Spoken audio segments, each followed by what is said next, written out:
back, my darling. Sorry about the loss of quality in that last video. Here we go. I ain't sure about delivery work, but ain't too... Yeah, we said that. Trying your hand to delivery work is exciting. Sometimes a bar will cut out for it. Still, it's every dude, so we're pulling through somehow like we always do. Yeah, read that before. What about this fellow over here? Rolling alright there! If you ever find yourself in need of a pair of wheels, look no further. I'll hit you the happiest hippo we got for the low, low price of a smile. Unless you're feeling generous for your gill, of course. And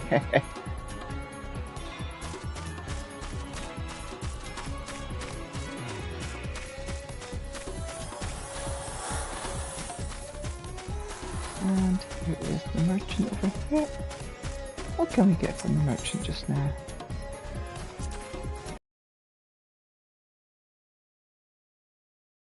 Just material.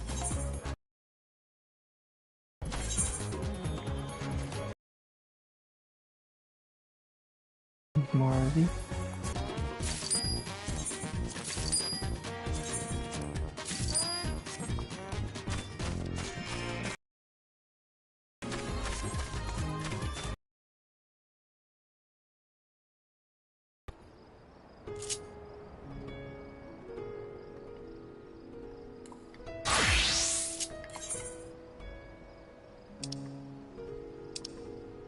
Too surely,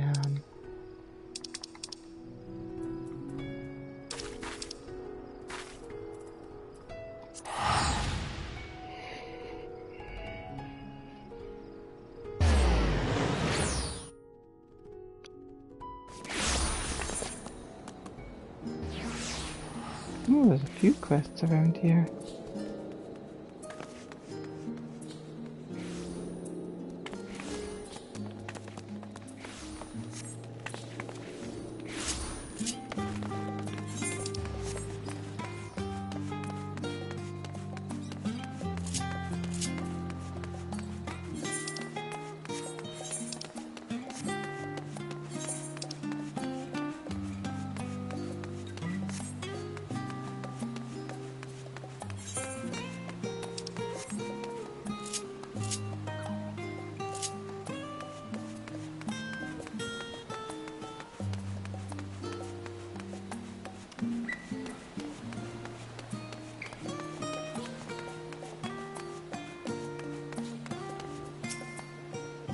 Wonder, minstrel, what do you want?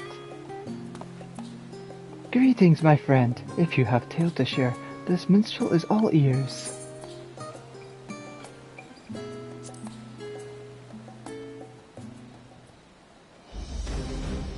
The Dragon Song War, you say?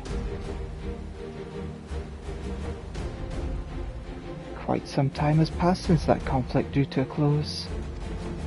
But, having now survived the threat of the final days, I believe we may reflect more deeply upon the emotions that had driven the man and dragon both. By all means, recount the tale for me.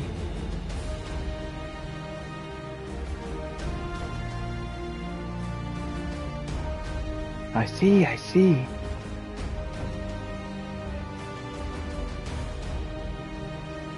I prefer left unattended, for they were...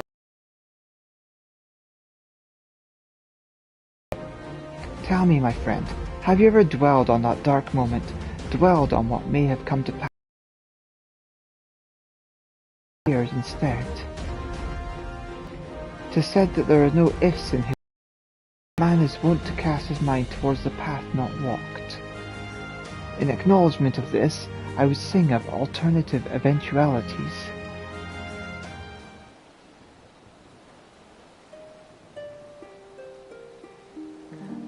By naught but vigilance may silver mail endure, javelin's point never touch a comrade pure.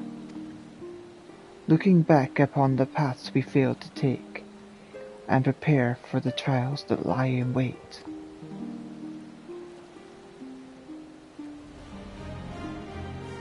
As you may have noticed, I drew inspiration from the words that Archon Louis Sois wrote in his journals, in allusion to the Dragon Song War. Some may dismiss the exercise as wishful pining, but by thus reflecting upon the past, I believe we shall be better braced for the future. So when you have a quiet moment, perhaps you too might look back and imagine it, the tale as it might have unfolded.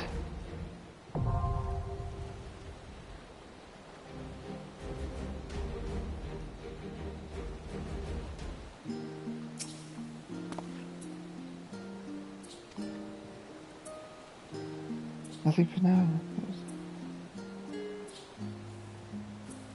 They await the next bated breath and hope you are able to deliver it along with inspiration from your good self.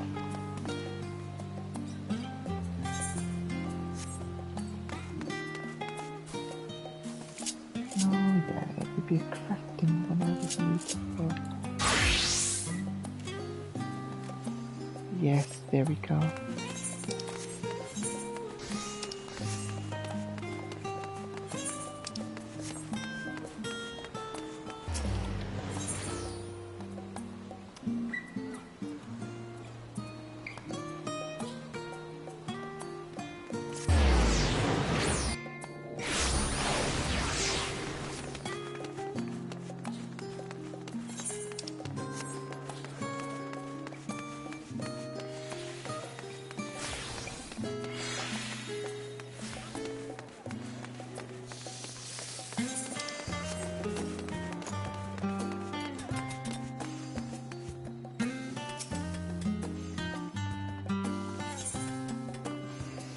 The well-dressed attendant has been sneaking glances at you since the moment you entered Agora.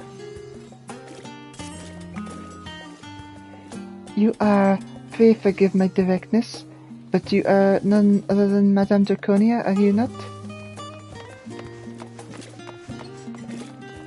It is a pleasure to finally make your acquaintance.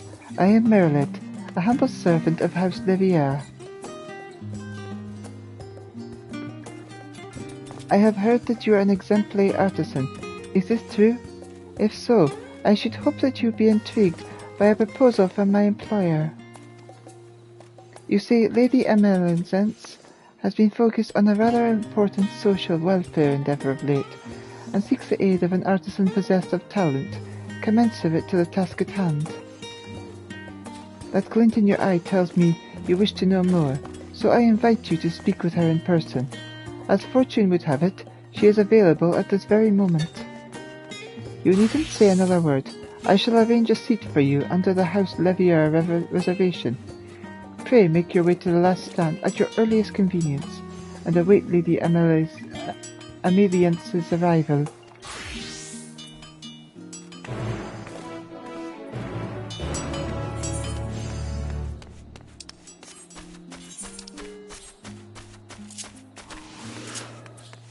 Up we go.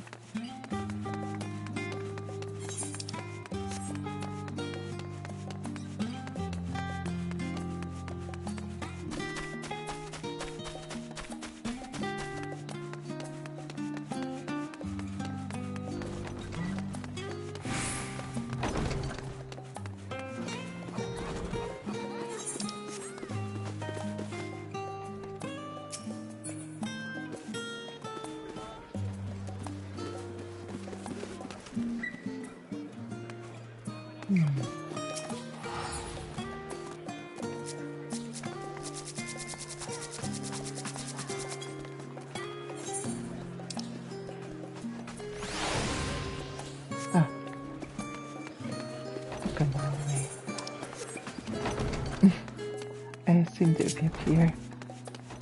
I am an idiot!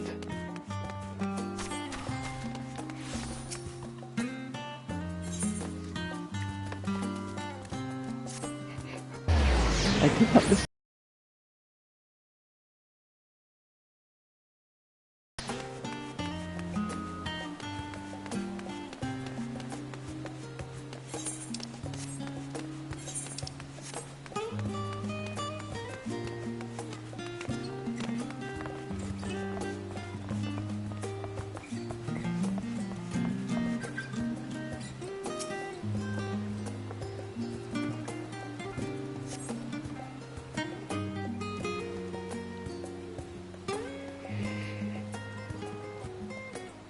Elita, I presumed it was Merlad who sent you hither.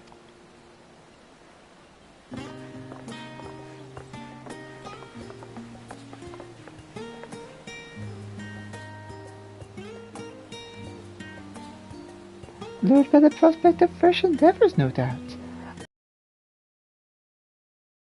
Our correspondence has been full of the most tantalising hints of late.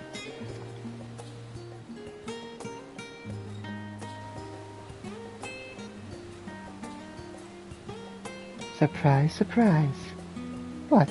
Not happy to see me? Of course I'm happy to see you.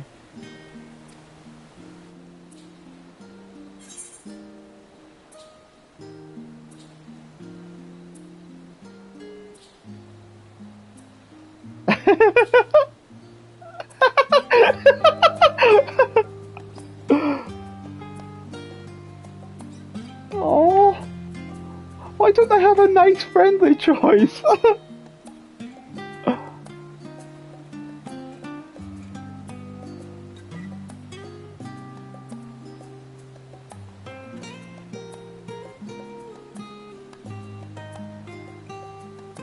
I just remembered, I left my oven fire burning at home.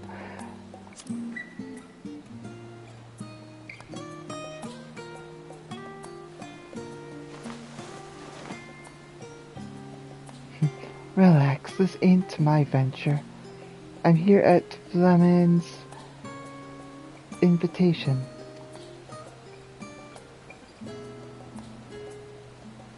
At the very least, I insist you enjoy us for a cup of tea. Do sit down.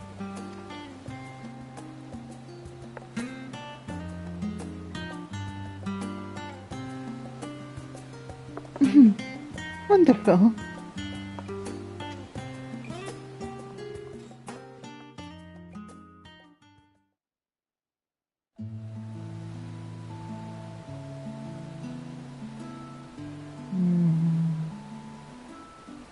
I see.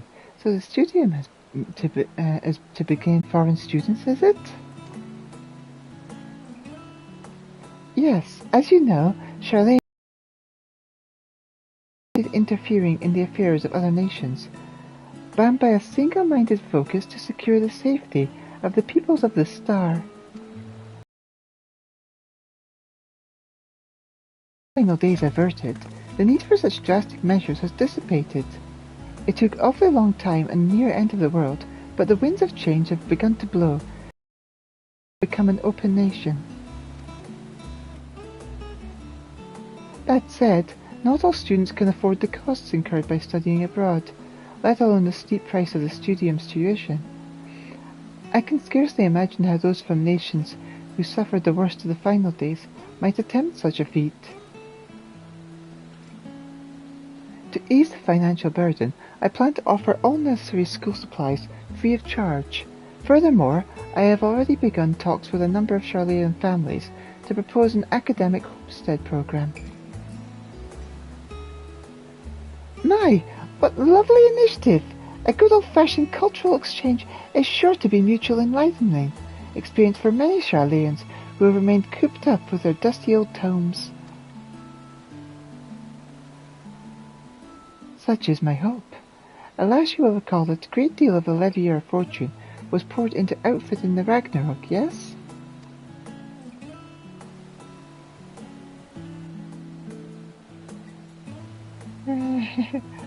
As such, I cannot hope to carry out this endeavour long term without a financial backer, a partner, if you will.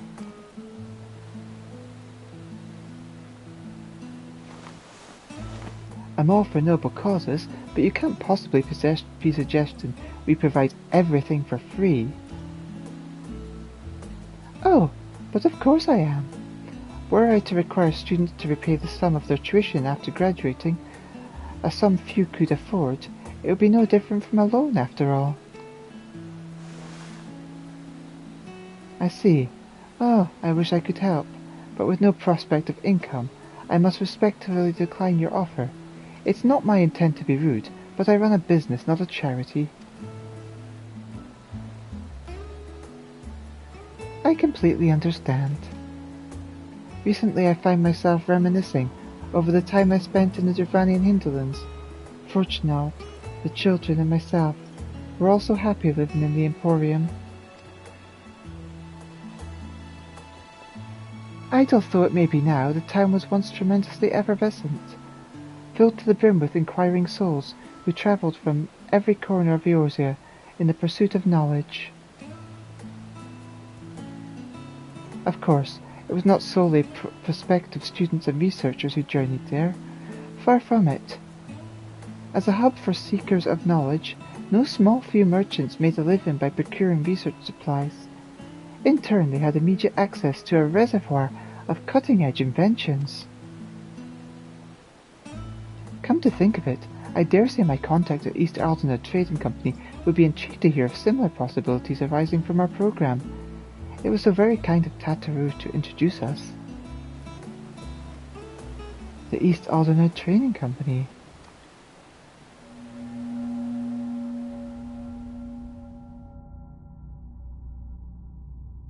Hold on a minute now. What in the hell could possibly be giving this woman the confidence to act so bafflingly indifferent?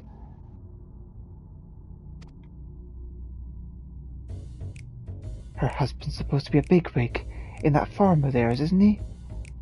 Stands to reason she may have heard rumblings of Charlene investing deeper in its education system, and in that case, it'd be wiser to invest now and reap the benefits later. Better yet, the students who end up attending will be the best and brightest of their respective nations. If I make them feel indebted to me now, they'll be obligated to repay the favour in the future.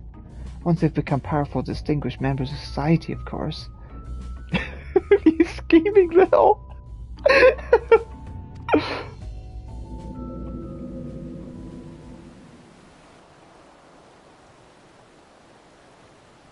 I will also have need of a skilled artisan to procure the necessary supplies.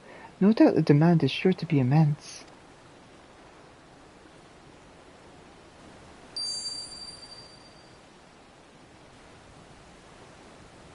Goodness!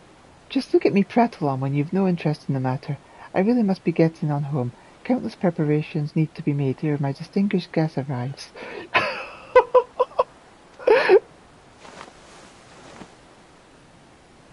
Hold that thought. I've come around to your proposal. Aye, and as your partner, the House of Splendors pledges its considerable support for your endeavour. An investment for the future, let's call it.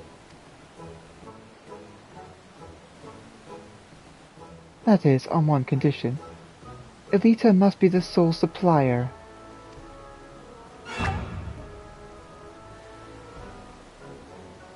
My, how fortuitous! I did not expect you to pledge your support, but full glad that I am you have. Together we can give countless students the opportunities they deserve. But what say you, Elita? Would you be able to spare some time from the seemingly infinite number of responsibilities that require your attention?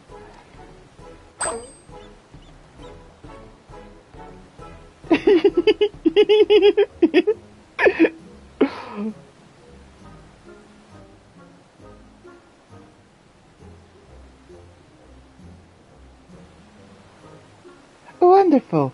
I'm counting on both of you.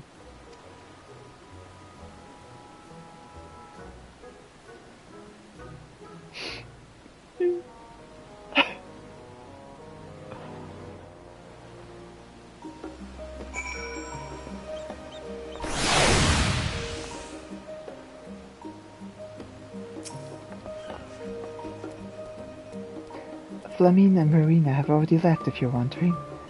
They intend to do some sightseeing in town before returning home. I do hope you were able to enjoy our tea time together. I can think of none more deserving of a brief respite. I must apologize, however, for dragging you into this matter. You deserve a full explanation, but not here. Would you care to meet me at my home? Splendid! I shall be waiting for you at the Levier estate.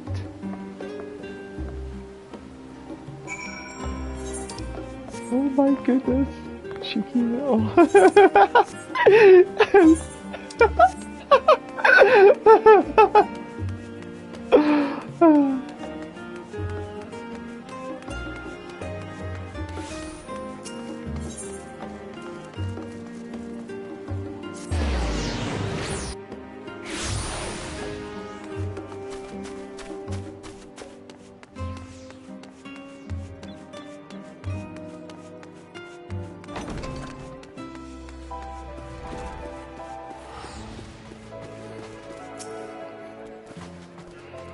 Thank you for humouring me, Elita, and welcome once again. For years I've supported my children from afar as a sponsor of the Scions of the Seventh Dawn, yet even though the Scions have disbanded, it has done little to diminish my desire to be of service. That is why I decided it's past time I made my own contribution to the world, to this star that you and my children have sacrificed so much to save. But I am merely one person, my resources limited. Words can ill express how grateful I am for your aid. In time, I hope you will come to see me not only as the mother of Alphinaud and Alize, but as your partner and friend. As I said before, I am counting on you, Elita. Now, there is in fact another reason I invited you here. The Levier household will also be partaken in the homestead program, and I have already accepted a student. She comes from a family of accomplished alchemists, hailing from Thavnir. Merlid has already gone to fetch her from the port, so I imagine she will arrive here along.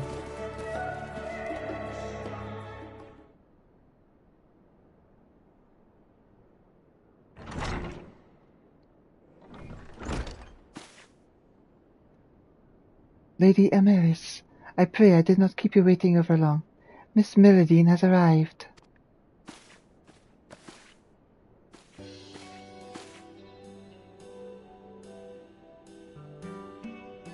Nice to meet you. I am Milladine, freshly arrived from Thavnir. It's a pleasure to make your acquaintance. Oh, the pleasure is all mine, I'm sure. You must be utterly exhausted after such a long voyage. I am Emiliance, and standing beside me is none other than... Oh, I know. It's Mistress Alize, isn't it?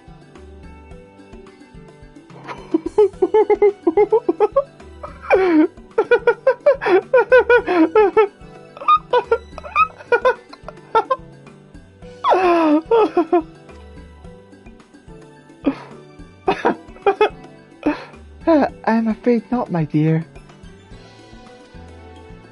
This charming personage beside me is in fact Elita, my business partner, better known as the hero who saved our star from the final days.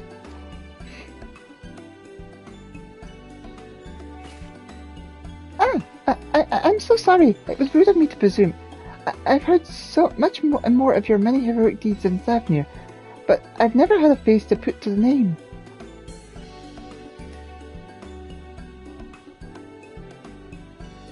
Putting that aside, it is a dream come true for me to finally stand in the magnificent halls of the Studium. I could collapse with happiness on this very spot. With these dignified walls surrounding me, I feel as though I stand in the very annals of history itself. My mind wanders to the countless brilliant minds who made discovery after discovery here.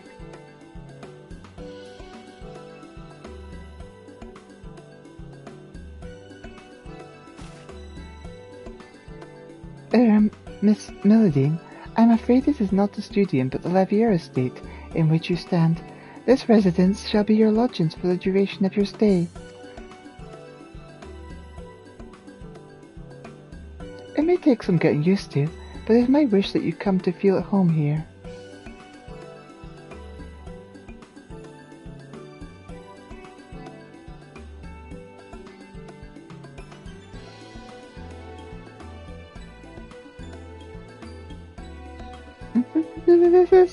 Is your home?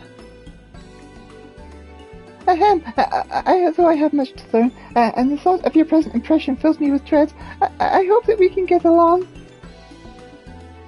Oh, you needn't be so formal. Tell me, what can we do to make you feel more comfortable? I know, please, call me Mila. That's what my folks back home call me, while Milladine is usually reserved for when I'm in trouble.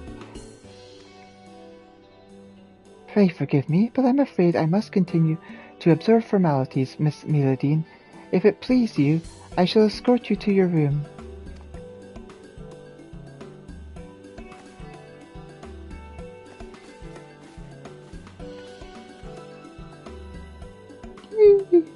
Are we friends?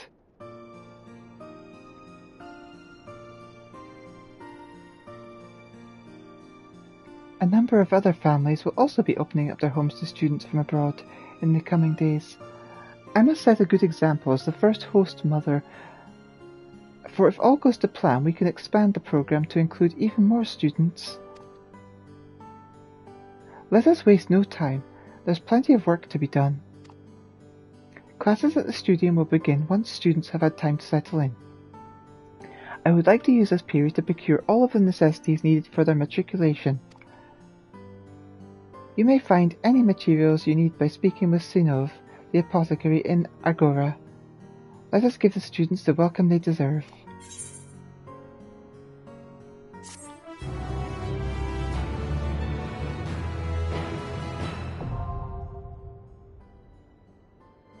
Nice.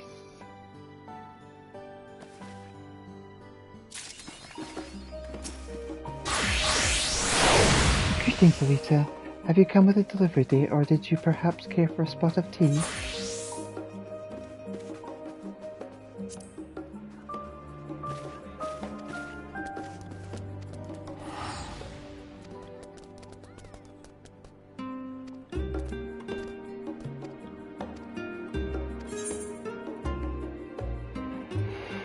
Let's see.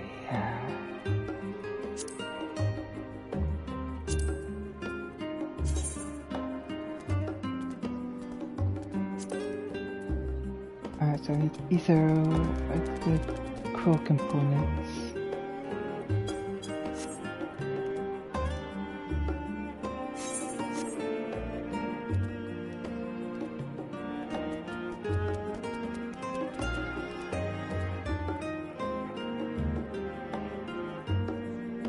Okay.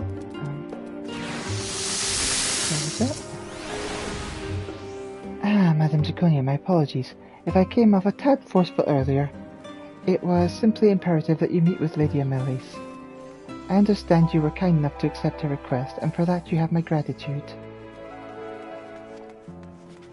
As for Miss Milladine, please rest assured that she is in good hands. She's only just arrived, yet her nervous energy and scrupulous manners have only endeared her to all of the servants, myself included.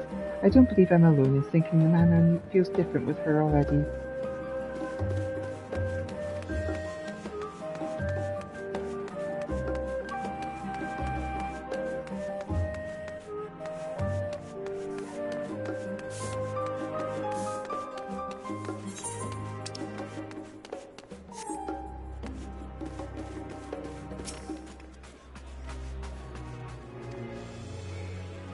Alright, where do I get the materials?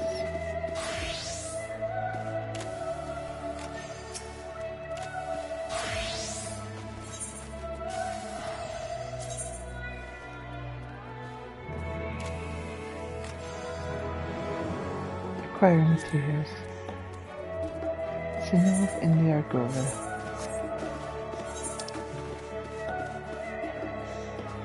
I think that's the Agora?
Right, let's make some custom deliveries.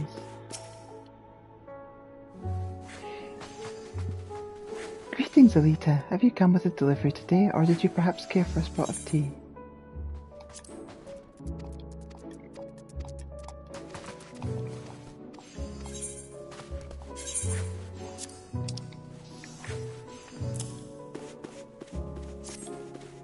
The quills you prepare will not only facilitate note-taking for lectures, but the transcription of rituals and spells as well.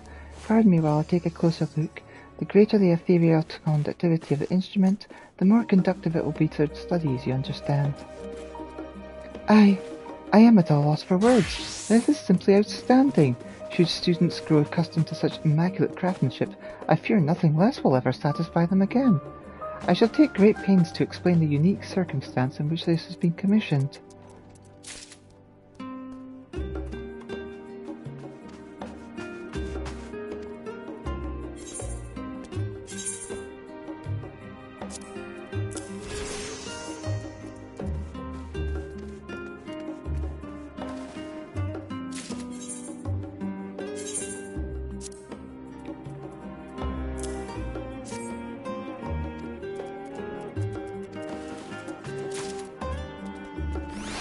Perfect. This is more than enough for now. You've done amazing work, Elita.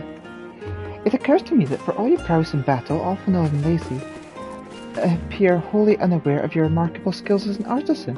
Perhaps I shall take this opportunity to boast of your many talents in my next letter to them.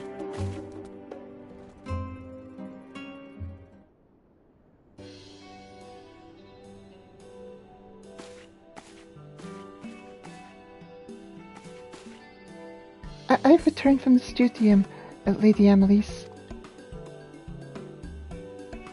Welcome home, Mila. How was your first day of classes? Oh, it was wonderful. Not only the professors, but my classmates too were astonishingly friendly. I can hardly believe how many friends I've already made.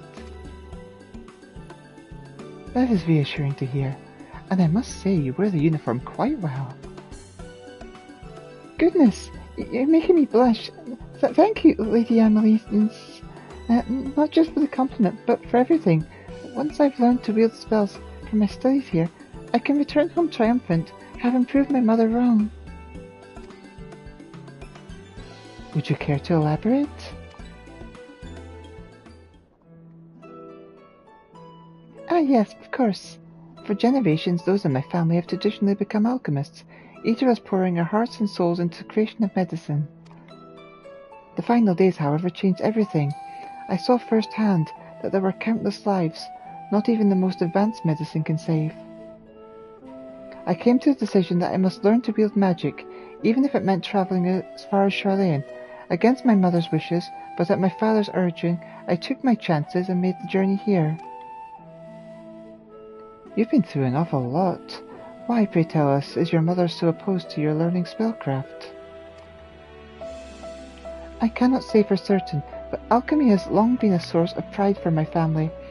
She may find my decision to study an alternative discipline offensive, as though I am rejecting my lineage in some way, which simply isn't the case. Though I love alchemy, I am not so beholden to it that I am blind to its shortcomings. To me the decision is simple. If magic can save more lives than medicine, then I must learn to wield it, even if it breaks my mother's heart. With all that said, I still hardly know left from right when it comes to spellcraft. I'm surprised my application for the academic homestead was even accepted in the first place. You have earned your place here, Mila. Nothing more, nothing less, but thank you for speaking so candidly with us. Know that you have our full support. Whatever you need, pray do not hesitate to ask.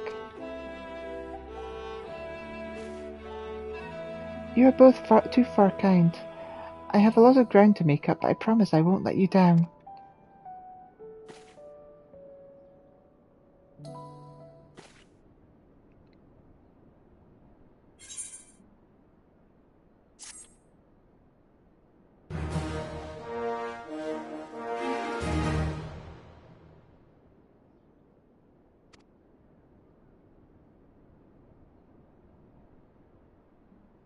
And yet there's much to be done if students involved in the Homestead program feel at home in Old Charlian. To that end, Ameliance has a new favour to ask of you.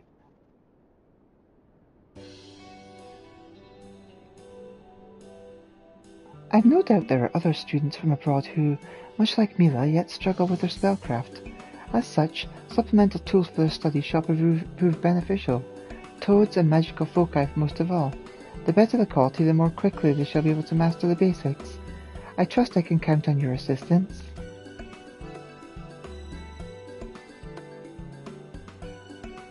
Marvelous. Thank you, Elita.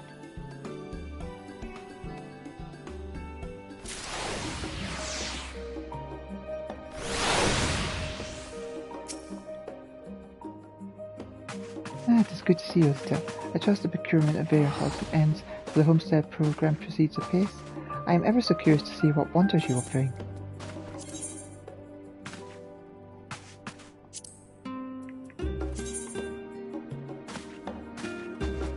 Yes. One might say, with only the slightest hint of hyperbole, that wielding magics without focus is akin to cooking without fire. An ether conduct of focus, then, should allow one to wield fine spells indeed.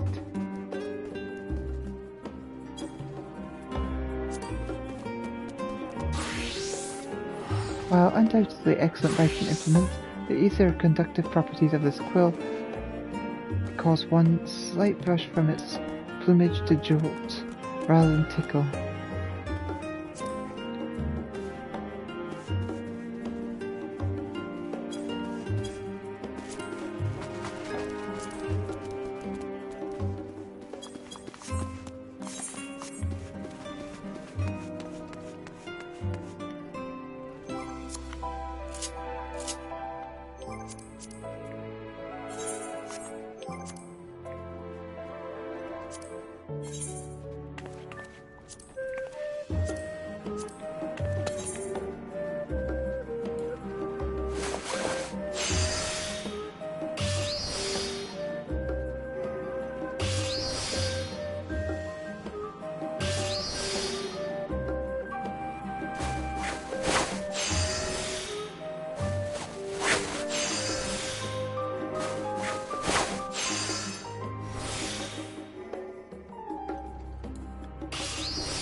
And that's how these end.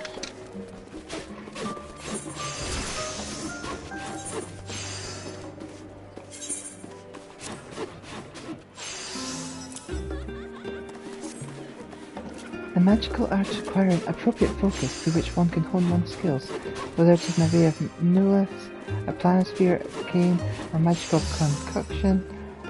There are numerous options. Quality is key, however, so please bear with me while I take a closer look. I am at a loss for words. This is simply outstanding. Should students grow too accustomed to such immaculate craftsmanship, I fear nothing less will satisfy them again. I shall take great pains to explain the unique circumstance under which this has been commissioned.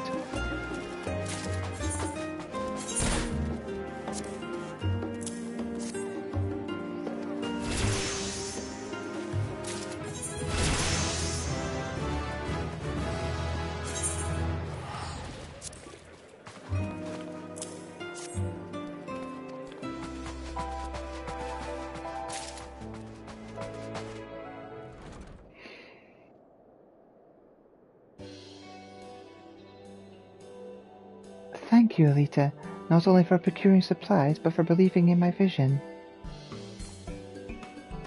After everything I heard of your grand adventures with Alphanod and Lazy, everything, never in my wildest dreams did I believe we might find ourselves working together.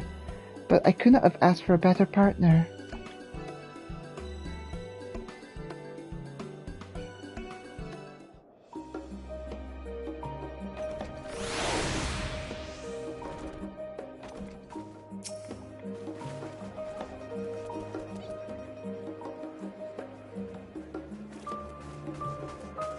Ah, it is good to see you, Elita. I trust the procurement of various odds and ends for the homestead program proceeds apace. I'm ever so curious to see what wonders you will find.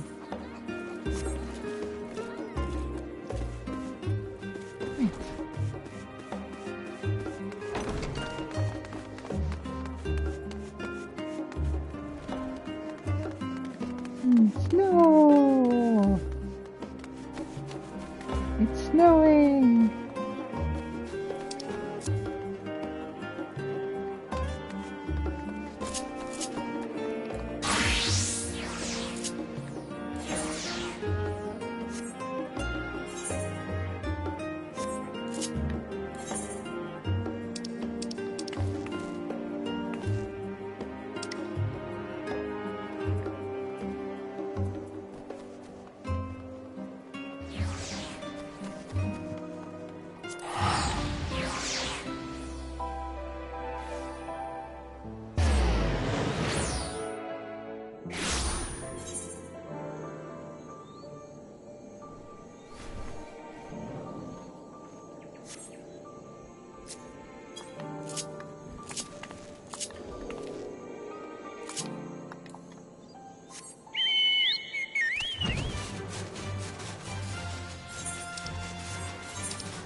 Done that one before.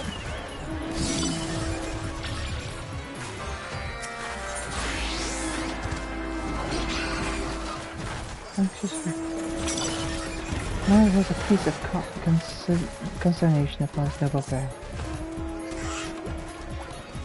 One of our new recruits has been taking sweet time with his delivery. He ain't irresponsible, he's just not the best conversationalist. Think you could check on and make sure he's alright?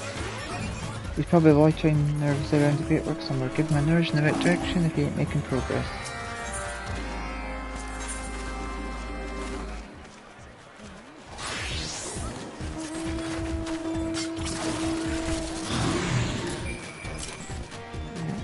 And that's zero.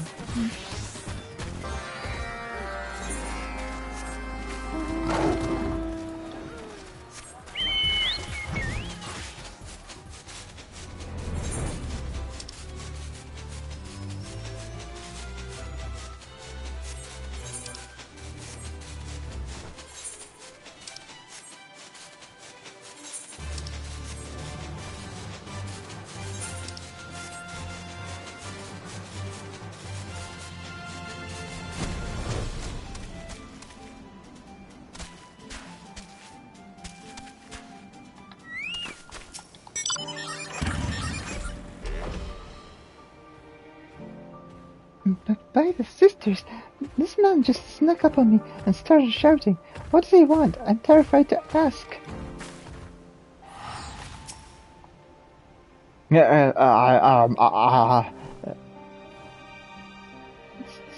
Stop shouting at me. Just tell me what you want and leave me be. No, I didn't mean. The boss always says to speak up, so I just.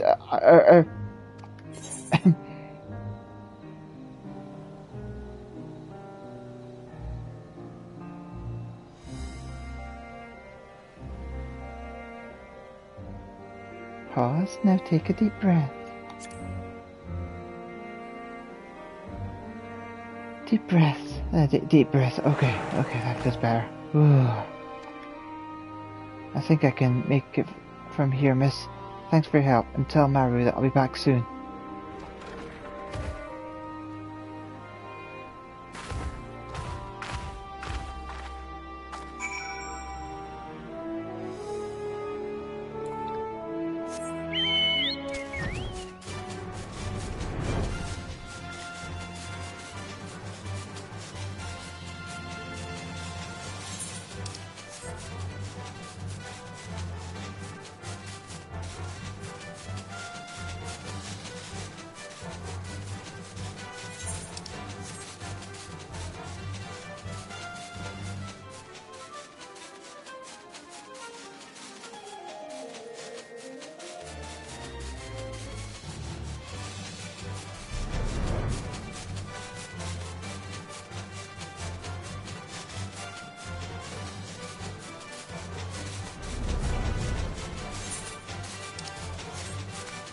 Oh, this is a different radio that's gone missing.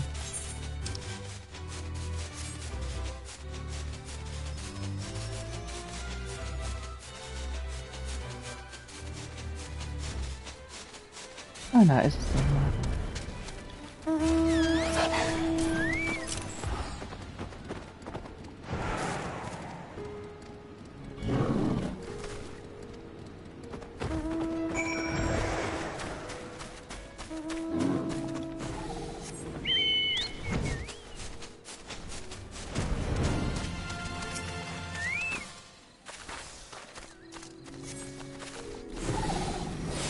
Hurry now, I've only got 3 minutes.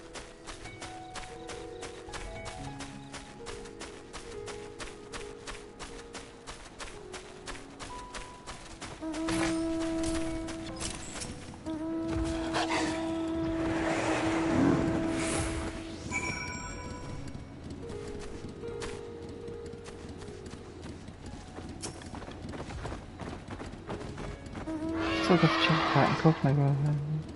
Yeah, okay, there we go. I'll be fine.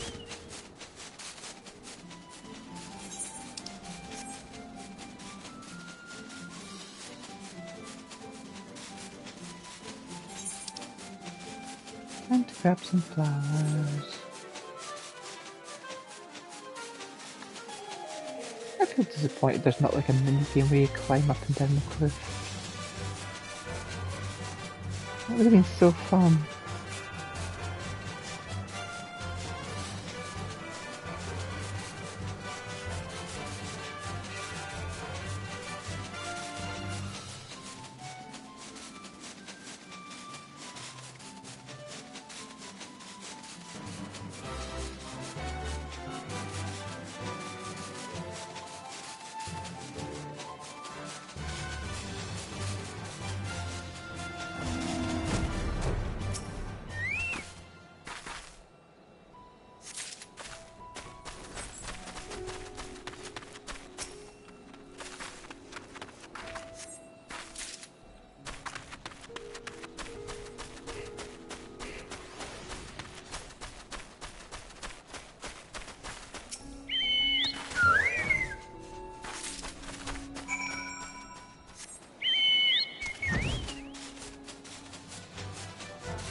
So, that's what he was up to.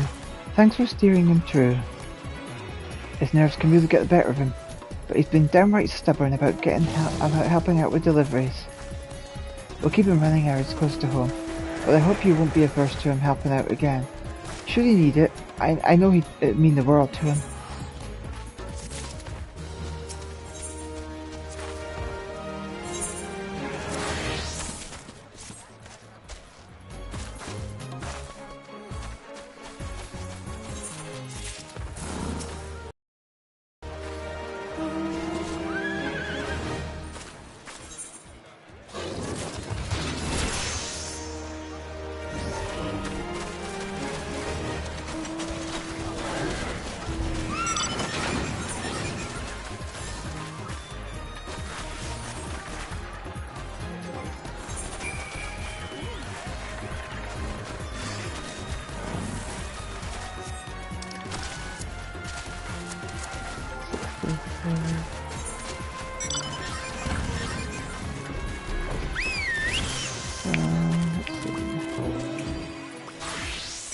Let's see.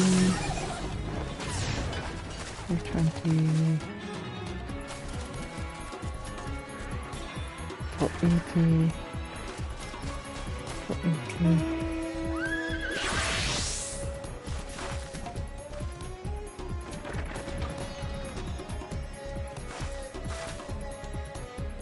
Yeah, that should go up tomorrow.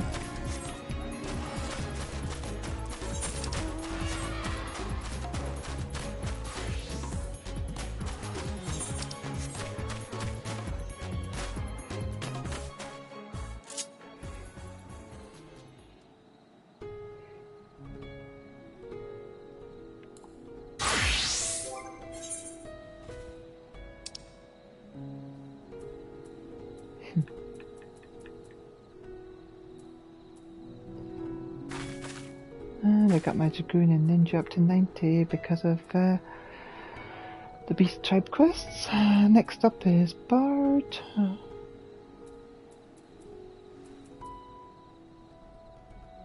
Monk will be leveling with the Trust.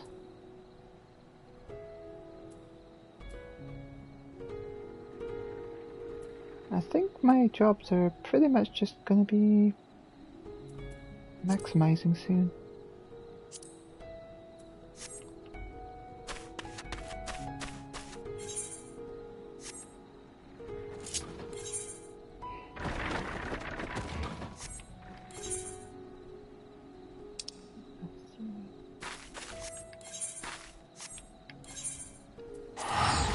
Let's go there. Phew.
Where does the Mandible quest start?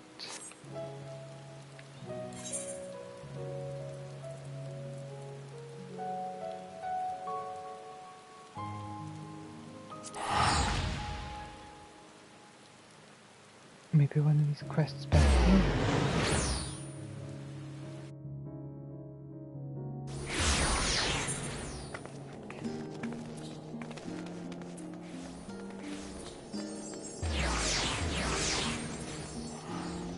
Both of level 90 quests.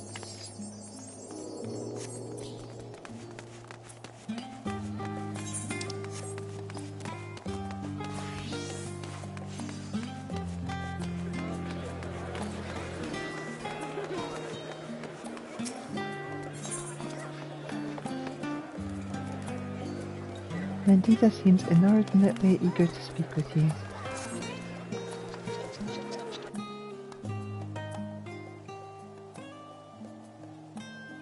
Elita Draconia, welcome, welcome. I am Mendita, assistant shopkeep and apprentice seamstress here at Taru's boutique. I doubt you remember my face, as I am merely one of the many who you owe our lives. But you will always have my gratitude for saving me on that day on the Alban Realm.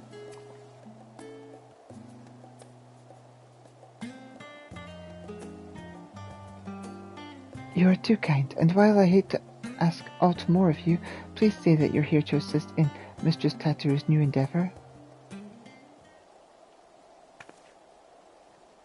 Not yet, but she soon shall be.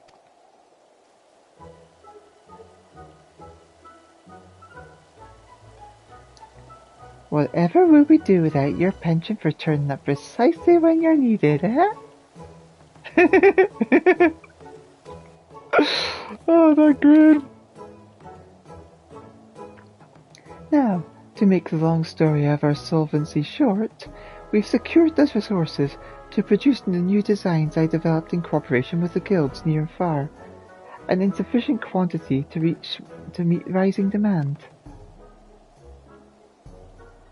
We shan't rest on our laurels, however. To serve passing adventurers and the occasional intrepid Charlatan, all is well and good, but we're hardly taking the world by storm. No. Much like yourself, we must look toward new horizons. The science proved that cooperation on a star-wide scale is possible, and we'd be fools not to capitalize on that to build the grandest trade network in the history of Hydaelyn, all for the greater good, of course. Yes, this is a wonderful opportunity to bring people together. I often think back to that incredible moment when the Guardian army came to our rescue. Perhaps our efforts too will one day lead to a miracle like that, which took place on the Alban Realm. I have no doubt that they shall, but we mustn't expect such alliances to form themselves. We must be proactive, and who better to woo our future partners in commerce than our current #1 customer, you? Our erstwhile comrades in arms know that when it comes to good equipment and better ideas, few have such keen eyes as our venture extraordinaire. Even should they hesitate at first, I'm certain you can convince them using the samples I've prepared.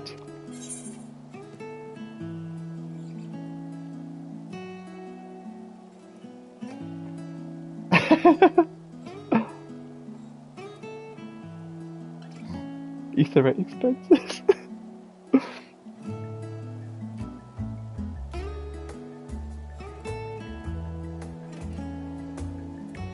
If you'll cover my Etherite expenses.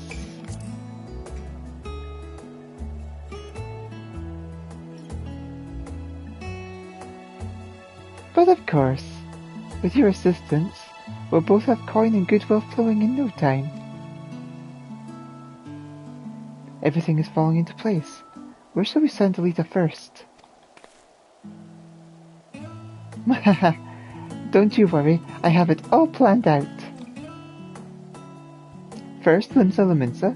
Seacard has the bloody executioners working harder than ever, so he is sure to appreciate any extra supplies. Next, Gridania. The Seaseers are a source of trusted authority and insight into the Shroud, so we'd not go amiss in cultivating the investment of, say, Eorun Senna. I hear tell that he has some interest in affairs abroad, so the novelty of our samples may persuade him to our side. As for Ulda, I feel confident in pinning our hopes on Pippin. He's always been a stalwart ally, and goes without saying that he has more than a little sway in the Sultanate. Between his involvement with the Immortal Flames, the Syndicate, and the Colosseum, he's bound to have a use for quality accoutrements.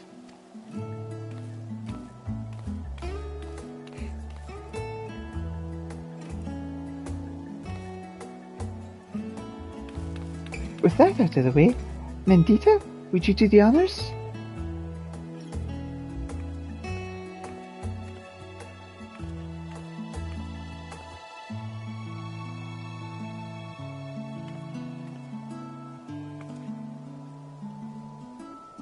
Never let it be said that Tatarutaru is stingy with her samples. Now, if you'll make your way to Limsa and climb aboard the Astralica, I'm certain someone will point you in Seekar's direction.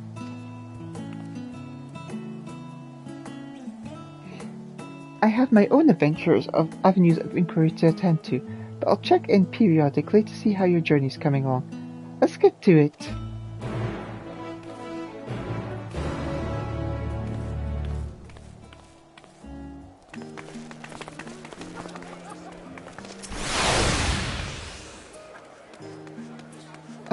As Mrs. Tataru says, trust is the foundation of a stable business, and we trust in you.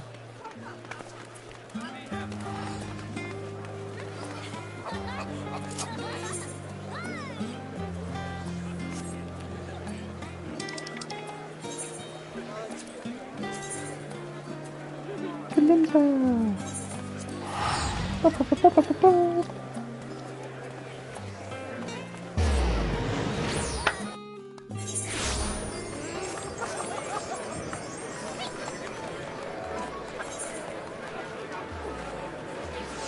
Fisherman's Guild. The Fisherman's Front. Used to be called the Fisherman's Bottom.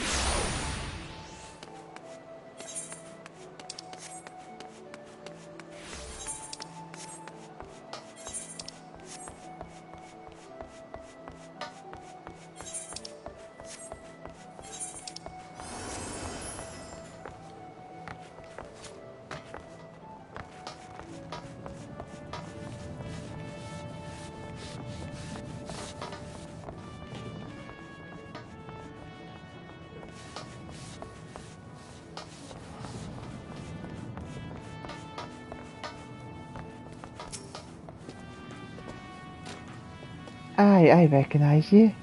What do you want?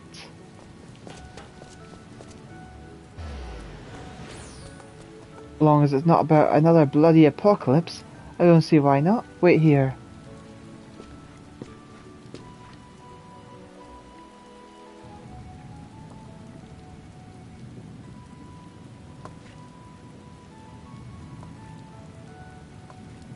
Oh, I'm getting wet. It's raining. Well, bugger me.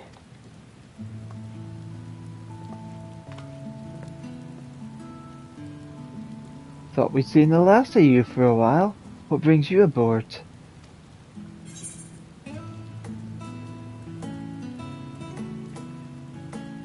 Can I interest you in some fine garb today?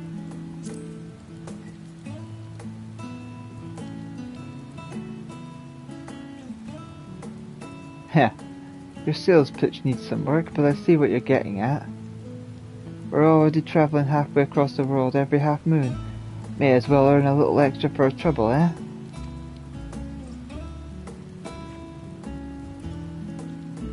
You know, there was a time I thought pirating was the whole world.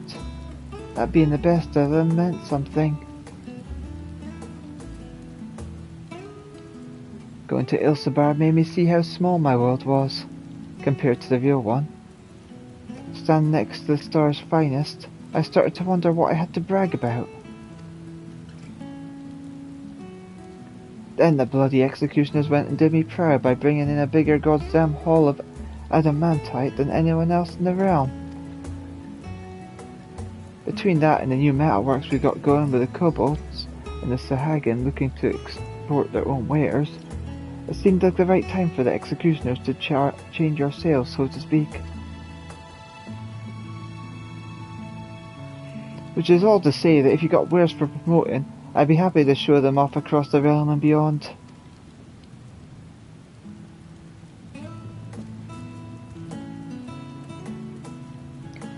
Masterworks from Taru's boutique, guaranteed by the warrior of light herself. Almost seems a waste to wear 'em. Folk could be lining up the docks for these. Literally, seeing as old Charlaton's only accessible by sea. Now, if we got ourselves exclusive shipping contract...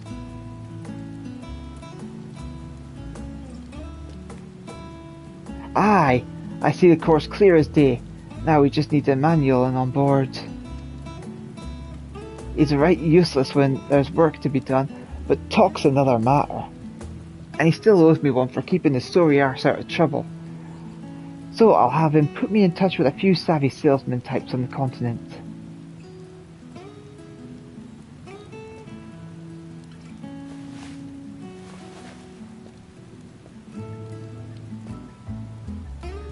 Tell Tatura I look forward to setting sail on this new tide of hers. May the winds of change guide us right.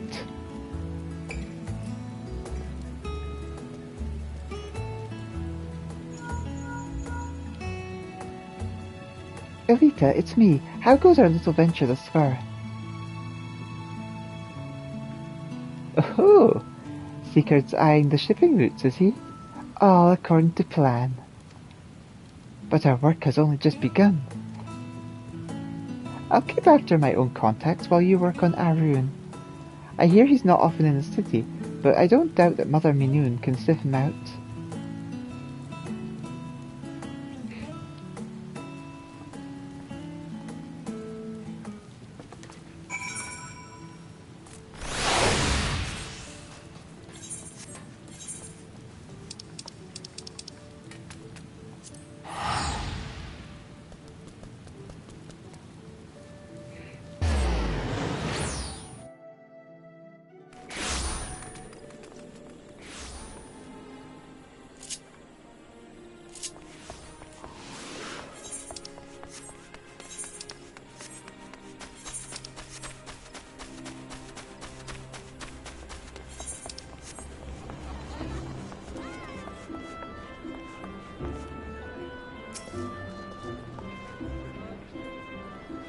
Why, if it isn't Elita, struck with a sudden craving for eel pie, are you?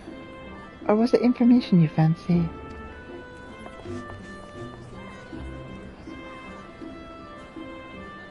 Oh yes, word of our Seedseer's comings and goings never fails to reach my ears. I'm told that ever since he returned from his foray to Ilstibard, he's been roaming back and forth between our neighbouring tribes' settlements and the Lotus Stand. You'll miss him if you make for one or the other, like as not, so I suggest you waylay him at Blue Badger's gate. Arun is never in one place for long, so you need only be patient for a little while. Cup of tea while you wait.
Curious.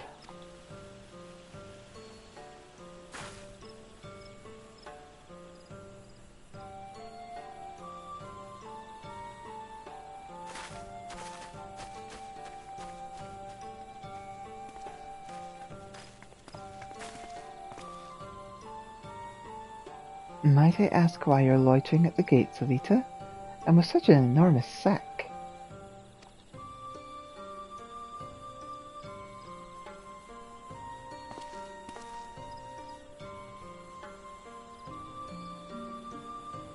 I admit you piqued my interest. To integrate the tradition and ingenuity of guilds throughout Eorzea in such a fashion is no small feat. As it happens, I'm of the mind to do something similar myself, assuming I secure the other Seedseer's approval.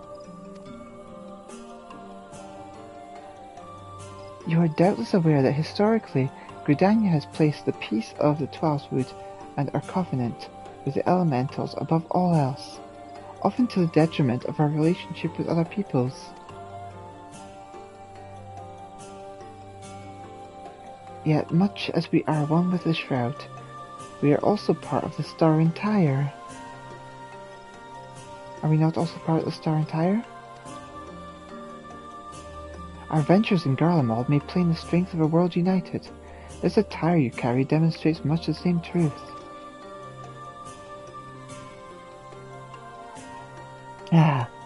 But perhaps you assumed you would need to talk me round to the idea. If so, I apologize for the disappointment. If 'tis any comfort, I'm nearly as surprised myself. No longer am I content to hear the words of the elementals alone. I wish to know the voices of men. Though our time in Garlemald has shown me that my ability to listen is average is best.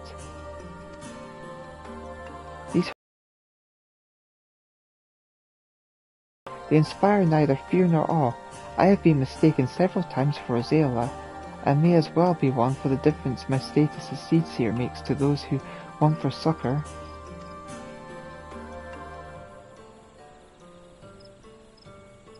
Yet 'twas the selfsame insignificance that allowed me for the first time in my life to truly feel part of the greater whole. I am but one life among myriads upon this star. I dare say I should behave accordingly.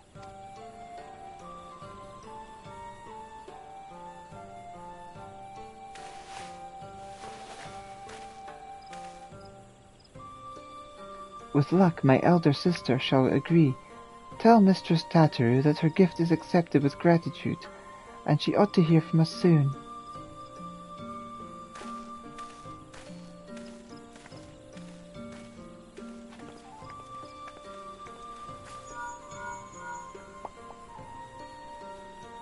Guess who? Did you speak with Arun yet? That sounds promising. I'm beginning to understand what makes our Seedseer friend tick. But we can discuss that later. You need to catch Pippin ere his duties take him from Ul'dah once more. I believe he spends much of his time at the Colosseum, so perhaps you should pay a visit to the Gold Court? I'll be awaiting your full report at the boutique.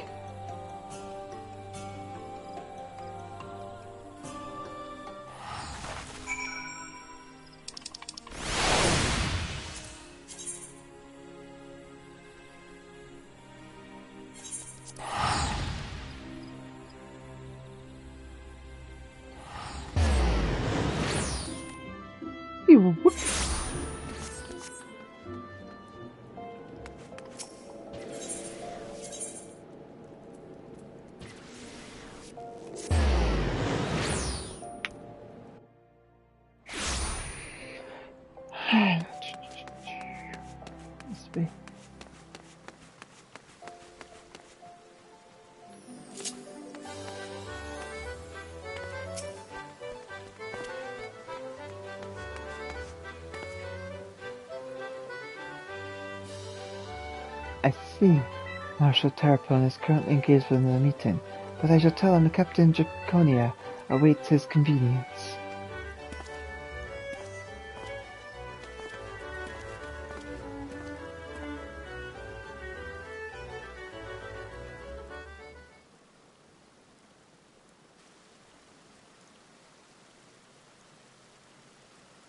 Oh, look how the water drips.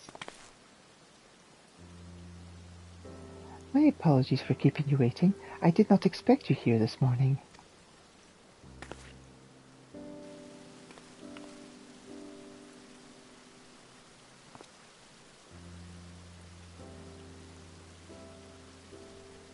Tatoru is offering quality material, is she? I can hardly say no to that. It fits almost too perfectly with my plans for the flames. I have long striven for mastery of the blade. I required the trials of Ilsebard. However, to truly see Tizonia for what it is, the fire that warms the coldest night, the spark that ignites a blaze of hope, and most of all, an unbreakable testament to Father's faith in me. More ally than tool, it's a treasure beyond price. Does every soldier of the immortal flames not deserve allies such as this? Arms and armor to remind them what they fight to protect, to help them stand when they might otherwise fall. Indeed, works made possible only through the ingenuity and dedication of allies across the star may be just the sort of inspiring armaments we need. I anticipate that I will be searching an order for custom equipment ere long. In the meantime, would you mind if I use these samples for a few trials here at the Colosseum? My thanks. We shall put them to use immediately.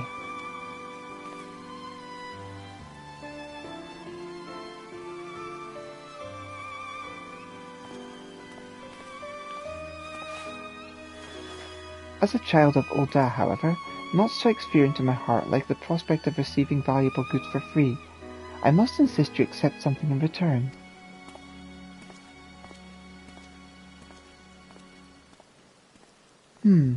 I had been meaning to gift that necklace to Tataru. Its poor condition aside, she might rather have it than not.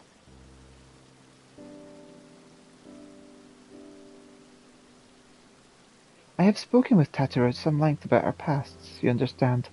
In many ways we are quite similar. As you may recall, her family was bankrupt when she was very young, a consequence of her father's business failing. They were forced to put all their wealth toward paying off his debts, and then some. One asset they reluctantly parted with was a necklace treasured by her mother, for which Tataru has long searched to no avail. Strangely enough, I recently discovered jewellery of the very same description, amidst a store of neglected Colosseum prizes. Assuming it's the same piece, I should like to see it returned to her.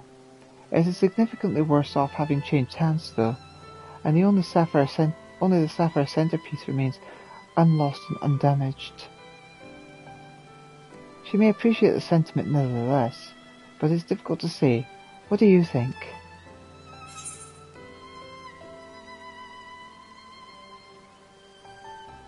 The memories it holds for her aren't lost or damaged.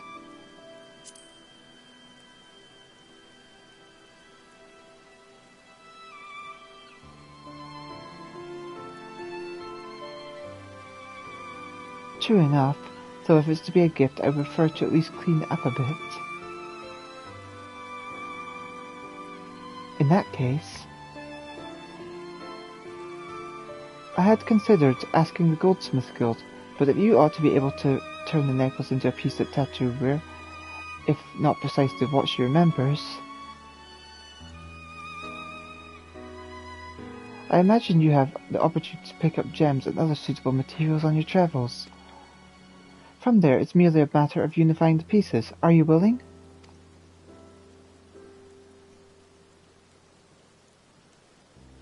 Then I will have the sapphire removed from its setting and sent to the boutique with all haste. I doubt even Tataru would dare open a private package addressed to you.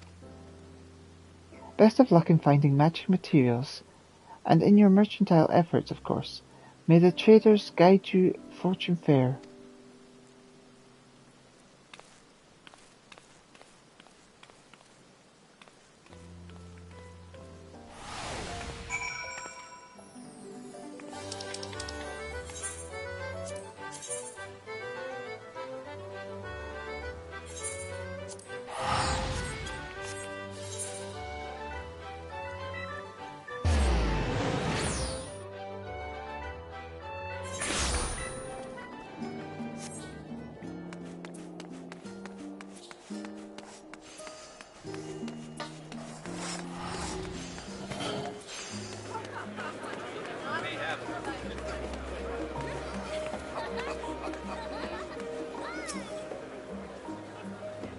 You've returned, with your bag all the lighter for having given away samples, I hope. Speaking of which, a parcel from one Pippin Terrapin arrived not bells ago, addressed to you. Could it be that our newfound partnerships are already bearing fruit?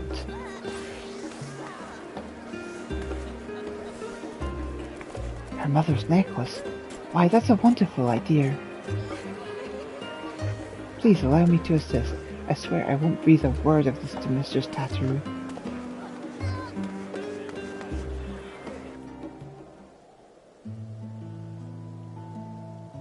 I do wonder what parts you will need. Do you know what style Mistress Tatteru prefers?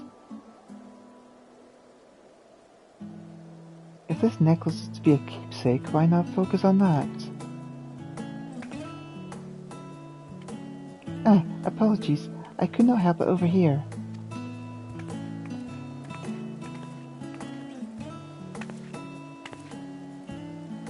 That's quite alright, but please keep your voice down. What was it you were saying? It simply occurred to me that since you were gifted this sapphire so readily, our other partners in this endeavour may wish to offer up something for Mistress Tatteru as well. With such gifts you could turn the necklace into a memento of not just her past and trials, but her present successes as well. That's perfect!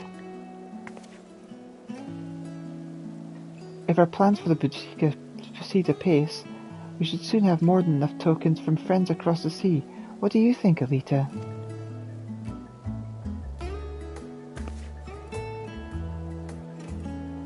Well, well, were you waiting for little me?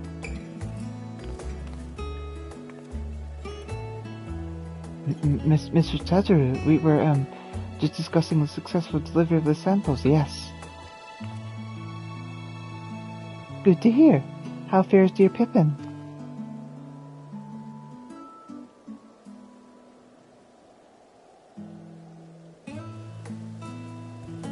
I knew he would come through, though I admit that I wasn't expecting a whole host of immortal flames quite so soon. I suppose it goes to show that even the most hardened warrior can always learn a thing or two. And Seekard and Arun have changed as well, if your tales are any indication. I imagine their personal growth bodes well for that of our network. Thank you for checking up on them. We must sort through our current commissions before deciding who to approach next, but I know I can count on you to be ready when we are.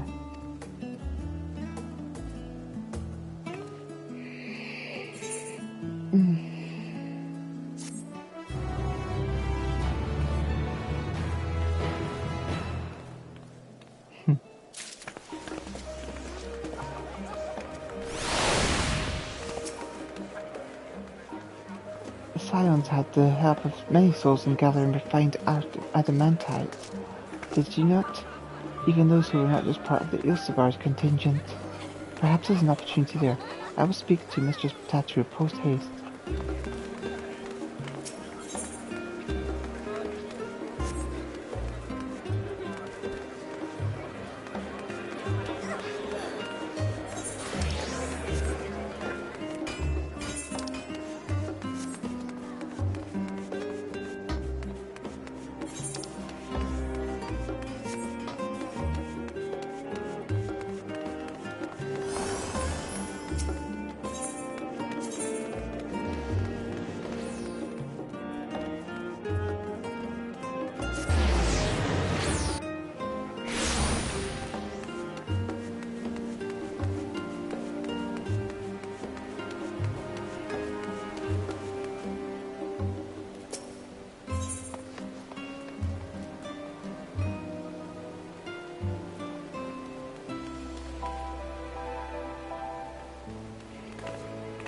A heartless hypothesis.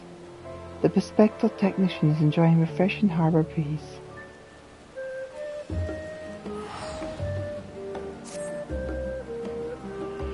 That's blown the cobwebs away.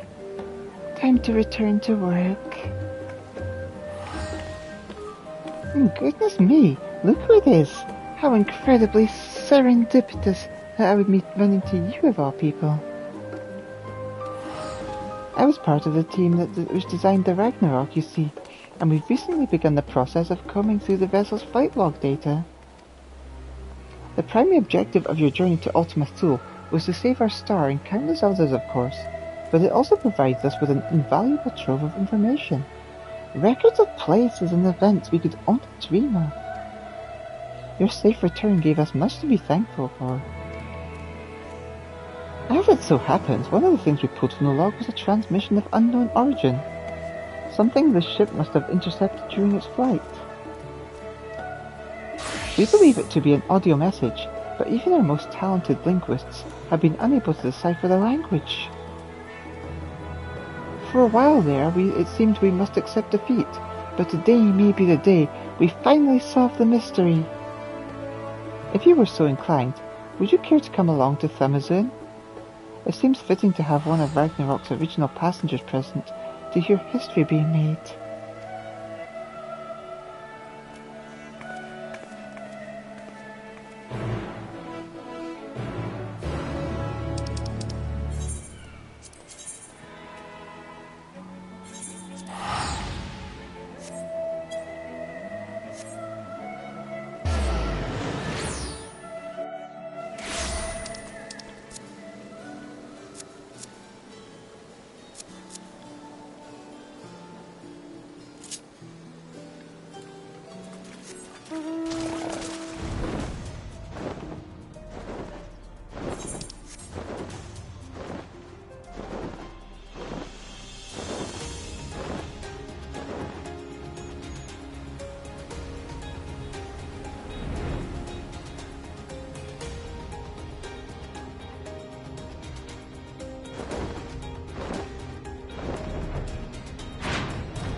Ah, there you are.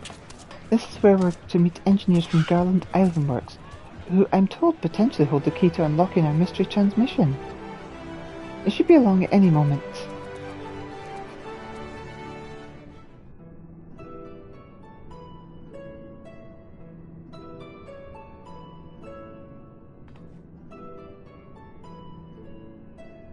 Sorry we're late. Had some trouble finding the right... Gods, is that you, Elita?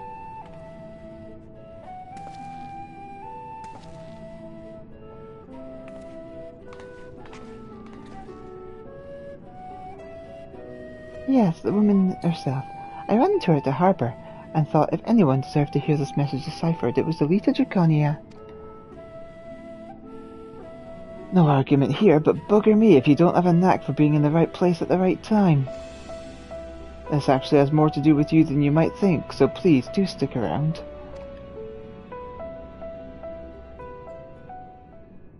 Shall we pick up from where we left off then?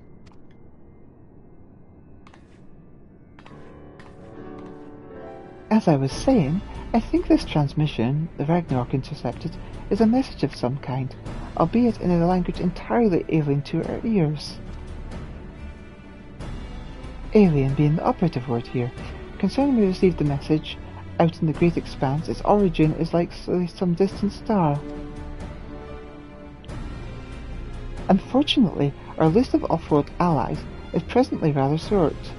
Thus we were resigned to the fact that the meaning behind the message would remain beyond our understanding.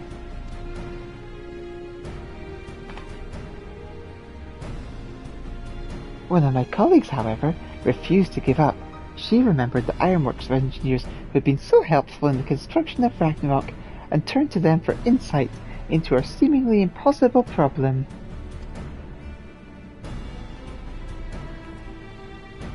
Do you know what Wedge said when we heard what was going on? We should have Omega listen to it. I bet it can tell us what the message means.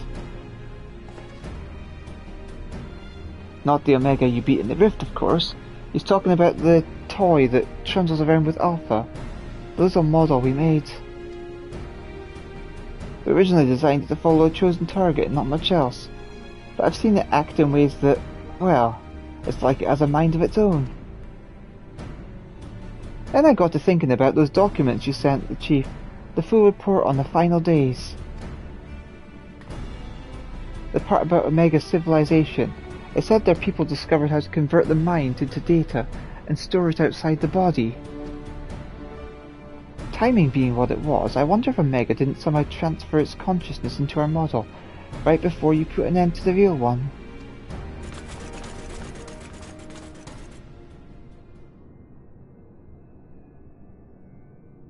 So, in an effort to get to the bottom of that, as well as take a crack at this indecipherable message, we decided to make some modifications.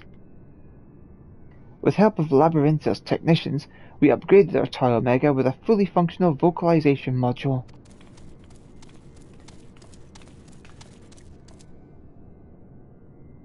We played the transmission for Omega, and I think it's ready to share.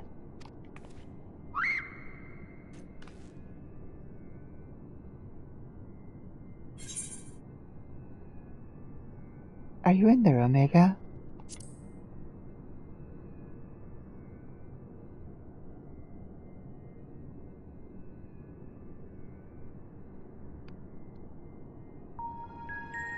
Affirmative.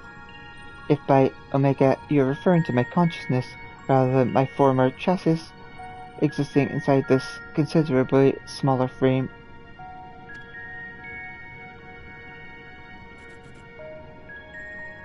Prediction. You will formulate several misconceptions. These I shall preemptively dismiss based on the following facts. 1.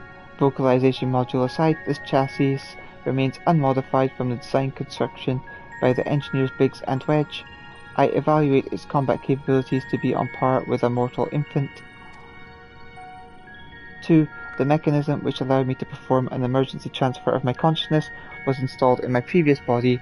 With the destruction of that body, I am rendered incapable of replicating such a feat. Should this current material form be destroyed or cease to function, all cognitive awareness or presence I possess will also be lost. Conclusion. I present no threat to you or your star, nor do my projections indicate the necessity to inflict harm.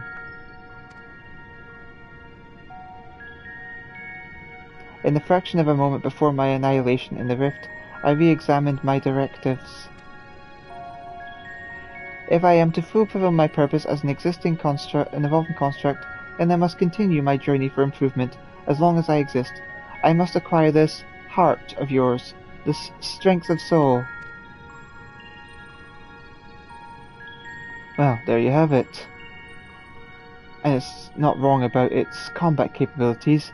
It'd be more likely to damage itself than the thing it's trying to attack.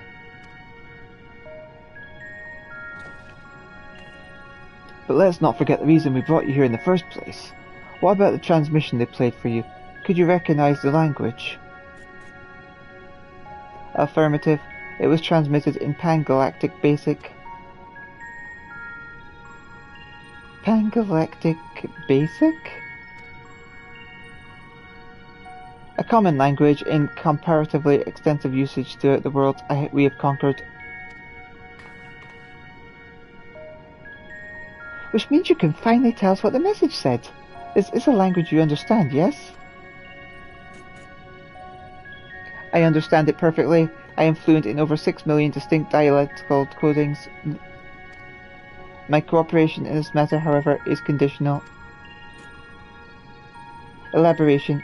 Your Chief Sid utilizes the floor as part of his unorthodox filing system, which allowed me to scan the report on the final days. I am aware that my home star, the one you call Alphatron, was obliterated in the aftermath of Sir and Meteon's meeting.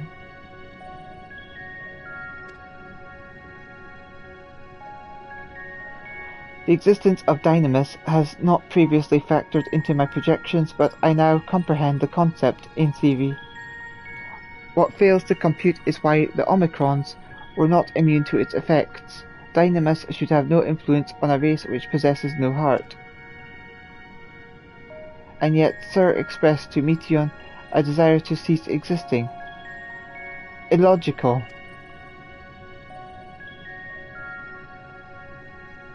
I must pursue this anomaly further, until the full equation becomes clear to me. I must analyze all the elements of the final days and deepen my understanding of the heart's intangible properties. To expedite this process, I require an external interpretation of those sections of the report which continue to produce errors in my calculations. I request assistance of Elita Draconia as one who experienced the ravages of ultimate despair on multiple fronts and displayed immeasurable heart in engineering my defeat. She is the optimal choice to fulfill this role. So, we either agree to your conditions or you tell us nothing. I'm sorry to put you in a spot like this, Elita. If you have the time and the patience to spare, we'd all be grateful if you could humor the toy's demands.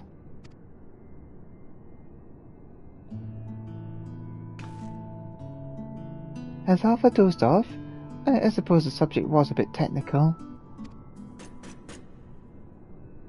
Loop, browse yourself, Alpha. You must listen to and consider these matters even as I must. Where? Why don't you make a trip out of it? You know, actually visit the places that has the, things Omega wants to ask about. It'll make explaining stuff easier. And also keep Alpha awake and alert.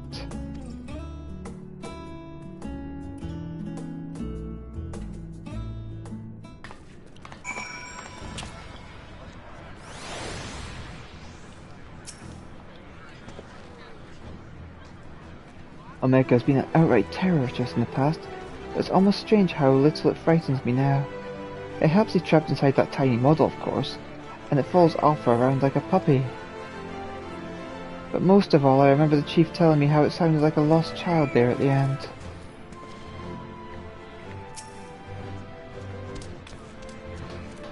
I bet the Chief won't see this one coming. Once he gets over the shock though, I don't think he'll want us to destroy Omega. Nero, on the other hand, he'll want us to use the model for some dangerous experiment. In fact, maybe we should put off making a report for now.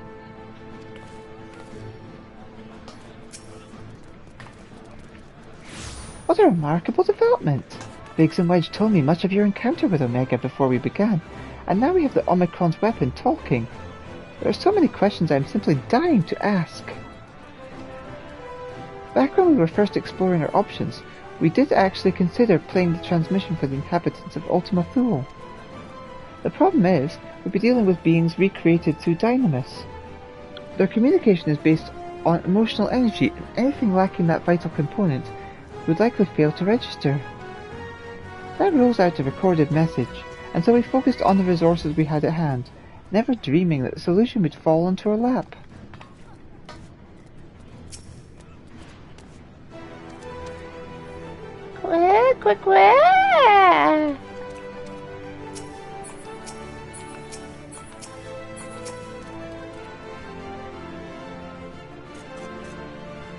I see you have chosen the mutual beneficent option. Logical. Setting aside the matter of Sir, there are 3 elements of the report on which I desire clarification. The first of these concerns progression of the final days in Bradsatan. I recognize no pattern in those who succumbed to the transformation and those who did not. That's a bit of a trick. If you wanted to chat with the locals, how about we lend you an airship? We do not require such outmoded technology. Elita's teleportation spell is the most efficient option for long-distance travel. This chassis is a model, essentially a toy, and Alpha, despite his organic composition, is indistinguishable from a stuffed doll. Conclusion, we qualify as material possessions. Pick us up and you can teleport the 3 of us to our destination.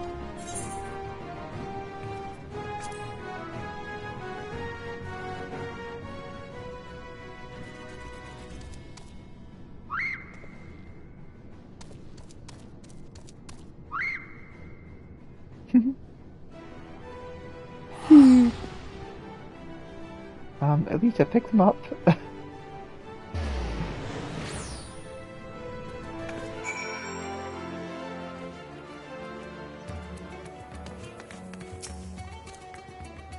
Quick.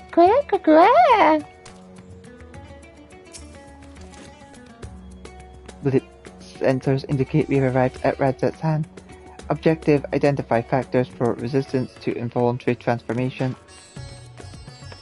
Hypothesis, unaltered survivors of the final days will display significant strength of heart. Confirming this theory will require the cooperation of live subjects. Where is the ward designated for residential habitation?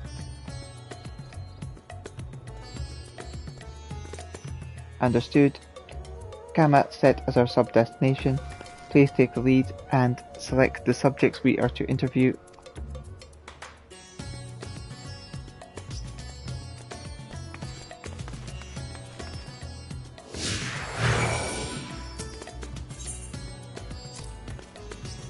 Quick.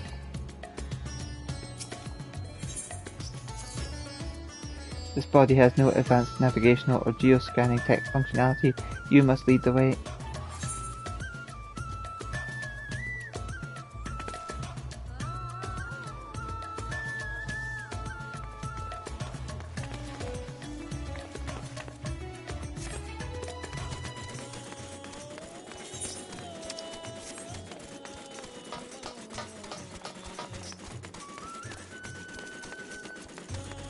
I think I found the start of the Mandeville story.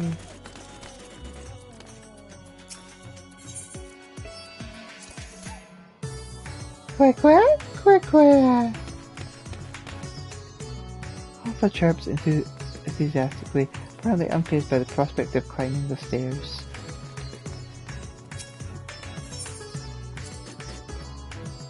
Warning, please avoid stairs whenever possible.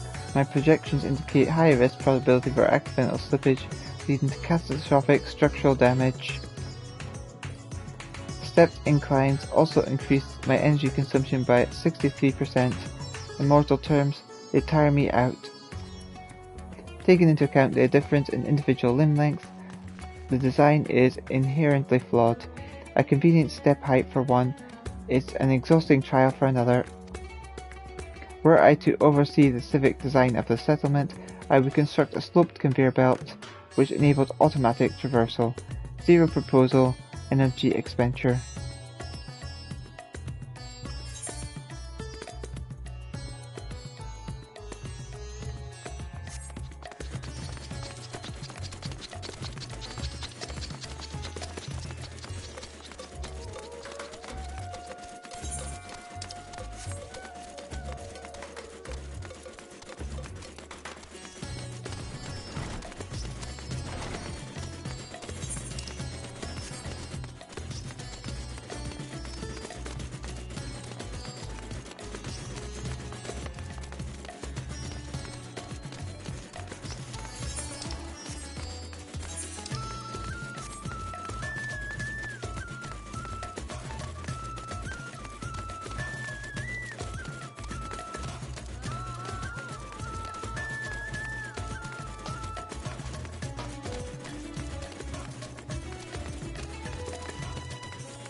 Are you a traveller?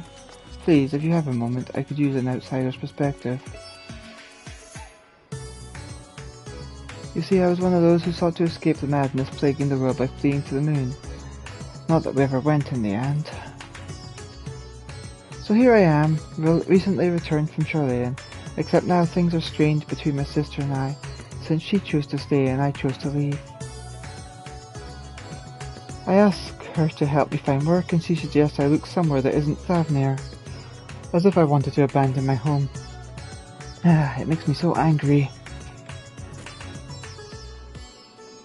Blip, your point is unclear.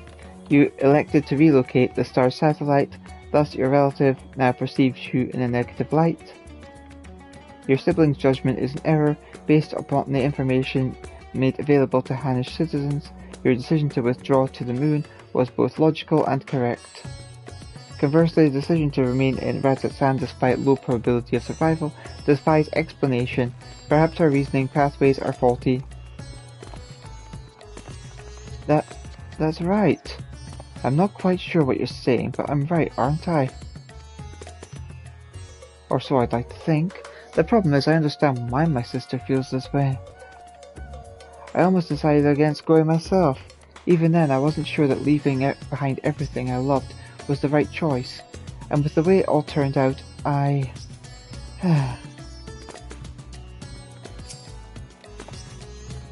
know, I should be having this talk with my sister. I'll go see her once I get my thoughts in order. Thanks for listening to my troubles. What? Please continue questioning. These auditory centers are inferior, but I am able to hear your conversations with sufficient clarity.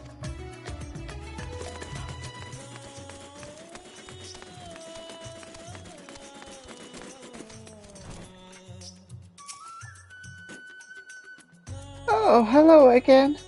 You're the one who came to ask me questions about Calzal. I'm glad to see you looking well after all that unpleasantness.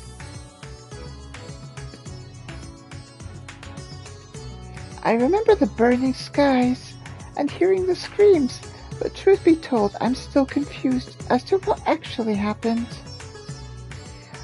I only know it wasn't unusual for entire families to go missing. Many of my neighbors' houses lie empty even now. Calzal's place is one of them. He had no close relatives to speak of, and I heard that it was members of the consortium who came to remove his belongings. What a terrible thing to have to do. Terrible. Calzal's passing was recorded in the report. Clearing out his domicile and readying it for new habitation seems an appropriate relocation of resources. Dear me, what a clever little contraption. But of course I'm not against making use of his quarters. That would be wasteful. It's simply that Calzal was always such a vigorous person. All that passion, all those dreams, suddenly gone. I feel the same sorrow for everyone who was lost, seeing the remnants of those vibrant lives packed away in boxes. That is what I mean by terrible. That awful end-of-days business almost brought an end to Calzal's consortium. It's heartening, though, watching those who survived work to carry on his legacy. Maybe it's time I put aside my own grief and did something to help.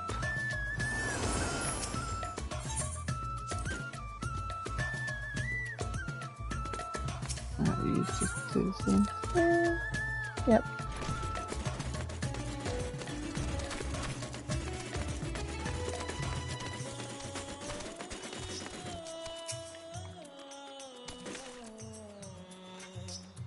Hey, I know you, don't I? I know you. Yes, after the beasts were taken care of, you told me to join everyone in the square. Thanks to you, I was there when Vitra gave his speech, and I found out who Varshan really was. It's a shame we don't get to play like we used to, but Mama says Vitra has been putting the city back in order. Maybe I can work for him one day, when I'm a man grown.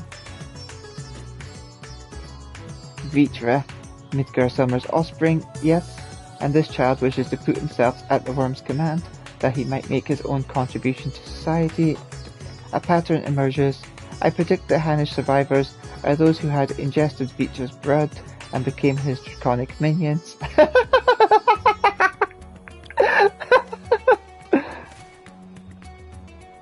Though dragons were no match for our civilization's might, their combat capability, it is unlikely they would experience emotions of dread or uncertainty as exhibited by lesser beings in times of undue stress. Dragons? I'm not a dragon, and I never ingested anyone's blood either. Ew. You are not of Vitra's horde, so you possess no hidden means to fight off the beasts. What of fear then? You were frightened? Yes, I was frightened. I just hid and hoped they wouldn't find me, at least until she told me it was safe to come out. Elita, I require a moment to process this input.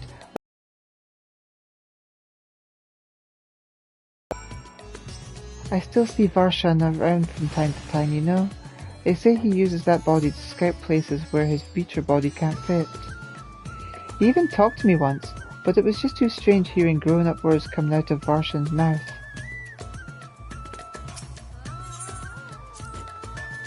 Blip, input overload. I must have time and distance from the subjects to process this data. Quick.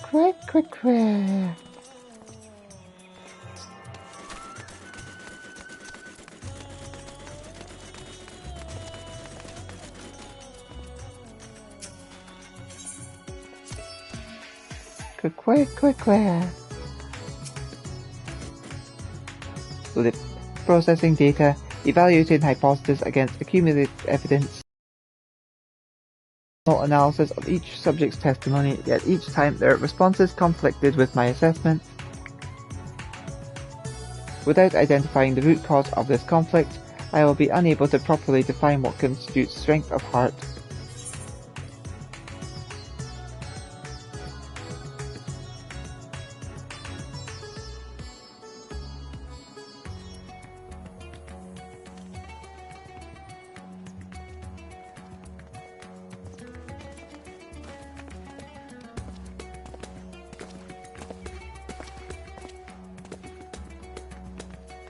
Perhaps the heart you seek lies in the conflict itself.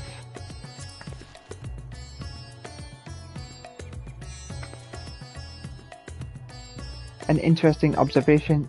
It is possible my base criteria is an error, in which case it is imperative that I continue this learning process and repair any fundamental misconceptions. Next, I wish to interact with an individual who's endured similar circumstances to Kazal prior to his transformation. Are you acquainted with any local merchants who had dealing with him?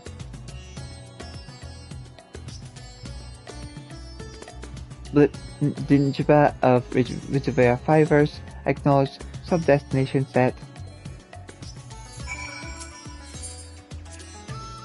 Objective, speak with Dimbala of Rijavaya Fivers. What imperceptible qualities allowed him to survive where Kazal did not? Quick. Look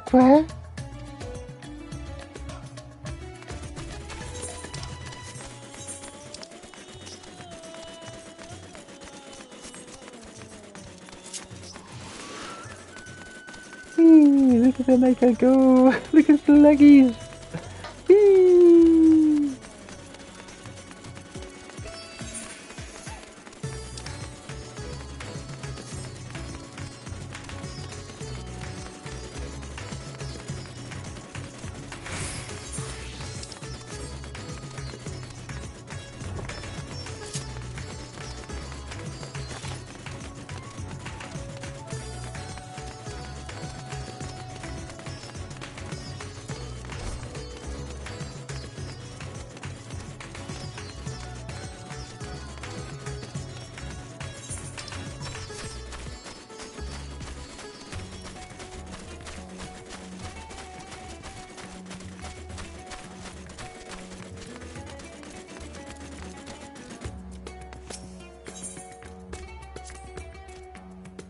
Quick.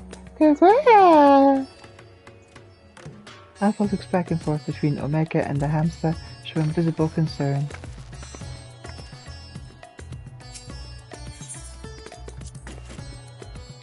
Halt, Elita, do not proceed beyond the fence. In this body, birds of that size represent lethal, unthinking threats. They will peck my casing apart, searching for meat that does not exist. Conversely, Alpha can correctly identify my absence of nutritional content. If only he would apply that intelligence towards maintaining a regular feeding schedule, poor habits adversely affect his mobility.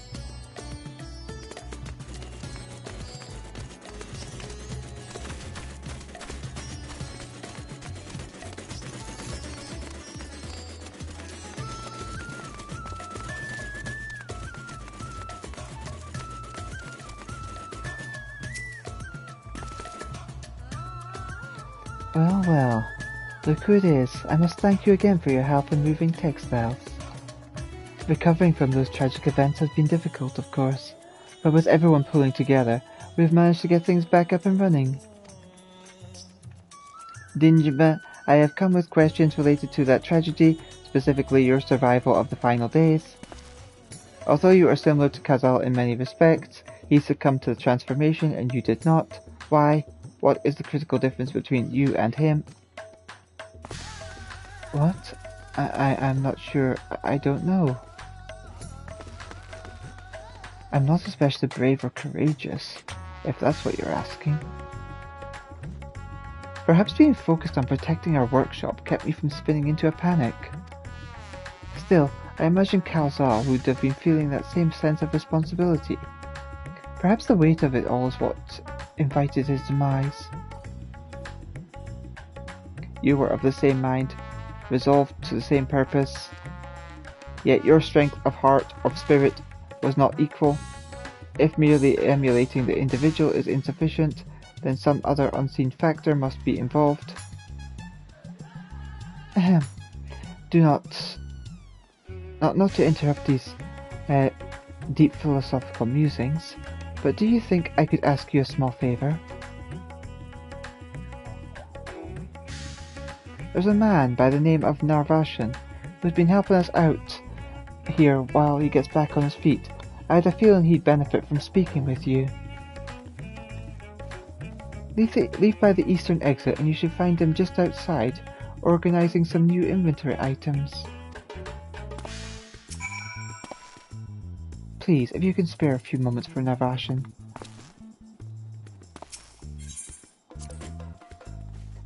I am still dissecting Dingebaf's remarks. You are permitted to indulge his favour and seek out Narvashan while I continue to process his data. Quack?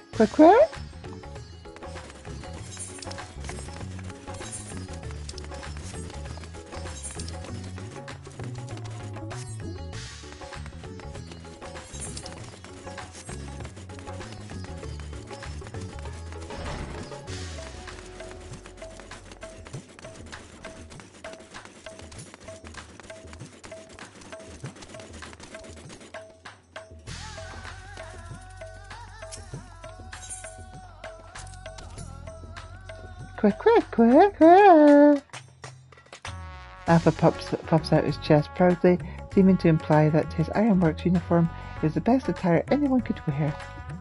Aww. The equipment being manufactured here, it is worn to perform specific duties, yes. Conceptually, it seems analogous to our practice of switching frames to better serve our mission objectives. I, for example, did not begin existence with the Omega model. I was originally supplied with standard issue Omnicron chassis, serial number M017.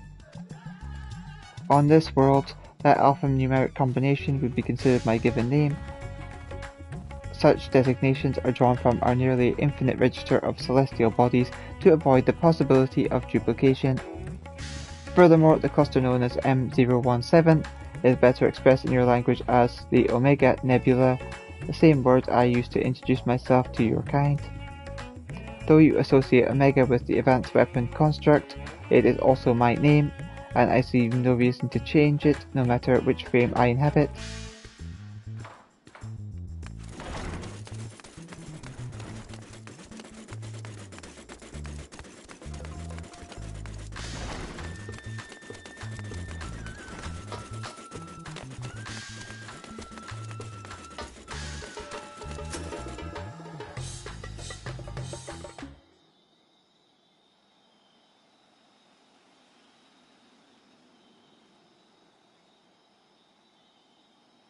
That's all our orders accounted for, and everything looks to be of good quality.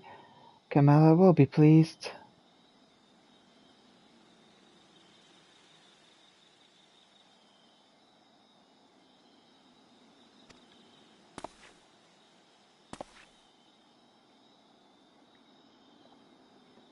You were there with the science. You were there.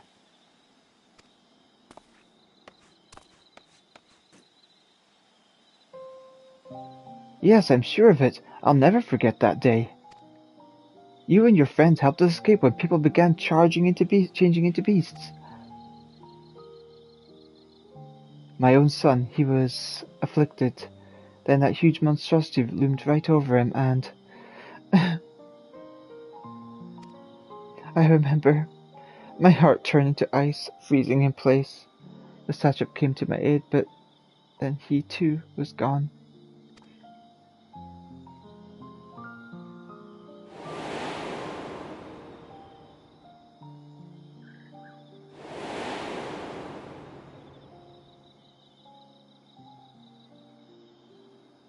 The memories run together in my mind, like flashes from a nightmare.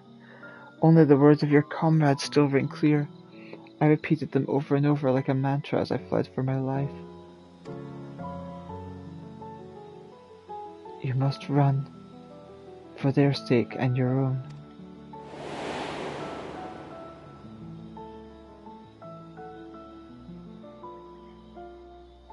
It all seemed so surreal, which is probably what saved me from transformation. The truth of it didn't begin to sink in till the worst of it was over. I have not the words to describe how I felt then. The sorrow, the overwhelming sense of helplessness. I may still be wallowing in misery, if not for my old friend Dinjaba. I'd lost my will to work, and he encouraged me with kind words and odd jobs. Now somehow I live again.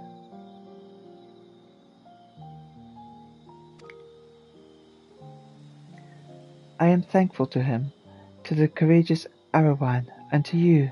If you see your comrades, please let them know their efforts were not in vain.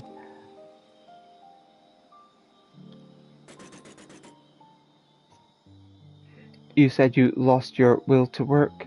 This signifies a cessation of efforts to maintain basic life functions, yes. What changed to extract you from that stagnation? An offer of work from Dinjaba should mean little to one without the desire to accept it.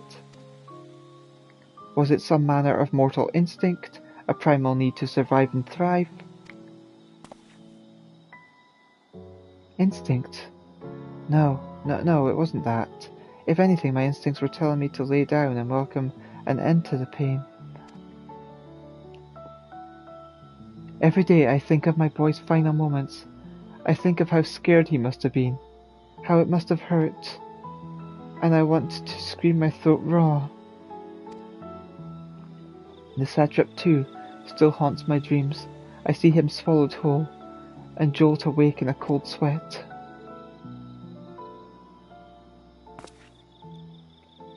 But something changed when Dinjaba came to me. I looked up and saw that, even without my son or Arawan, the world around me continued to turn. And because that fact grieved me so, I knew it fell to me to live on and remember them.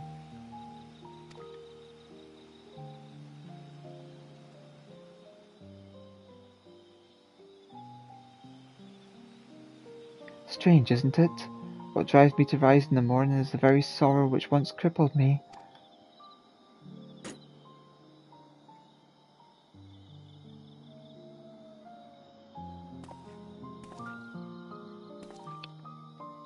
Now, I really must return to my work. To lose this job after everything I just said would be a poor jest indeed. Nay, the sisters keep you well.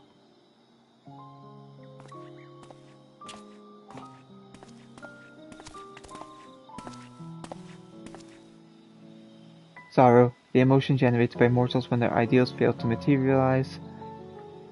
This I have observed. Yet, when I listen to how Narvashin's sorrow served to rescue him from near-fatal despondency, his logic eludes me. Am I incapable of perceiving the full measure of the heart's properties? My best projections fail to predict our subjects' responses, and despite their almost equal occupational and mental parameters, Dinjabla and Khazal exhibited different reactions to the dynamis effect. I am no closer to recognizing the pattern for involuntary transformations, and your ethereal mortal spirits confound me as much, if not more, than they ever did before.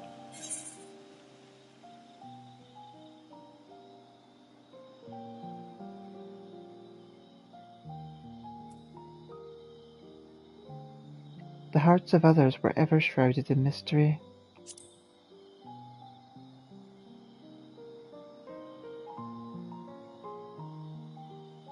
Bloop. Even to you, this matter is more complicated than I initially calculated.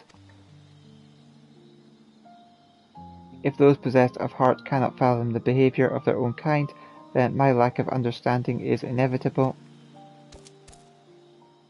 My investigations here are exhausted. In lieu of a full conclusion, I will settle for storing this accumulated data for future analysis. Let us progress to the next element of the report, that you might continue my education.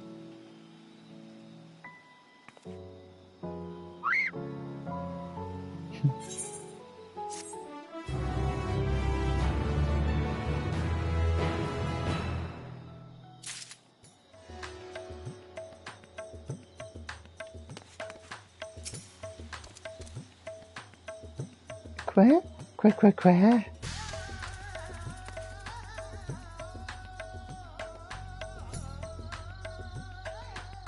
I am unfortunately going to have to stop here for now, because I will have to get food and prepare for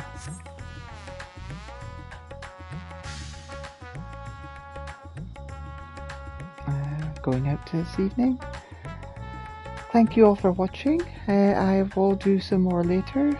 For now, I bid you all farewell. Love you all.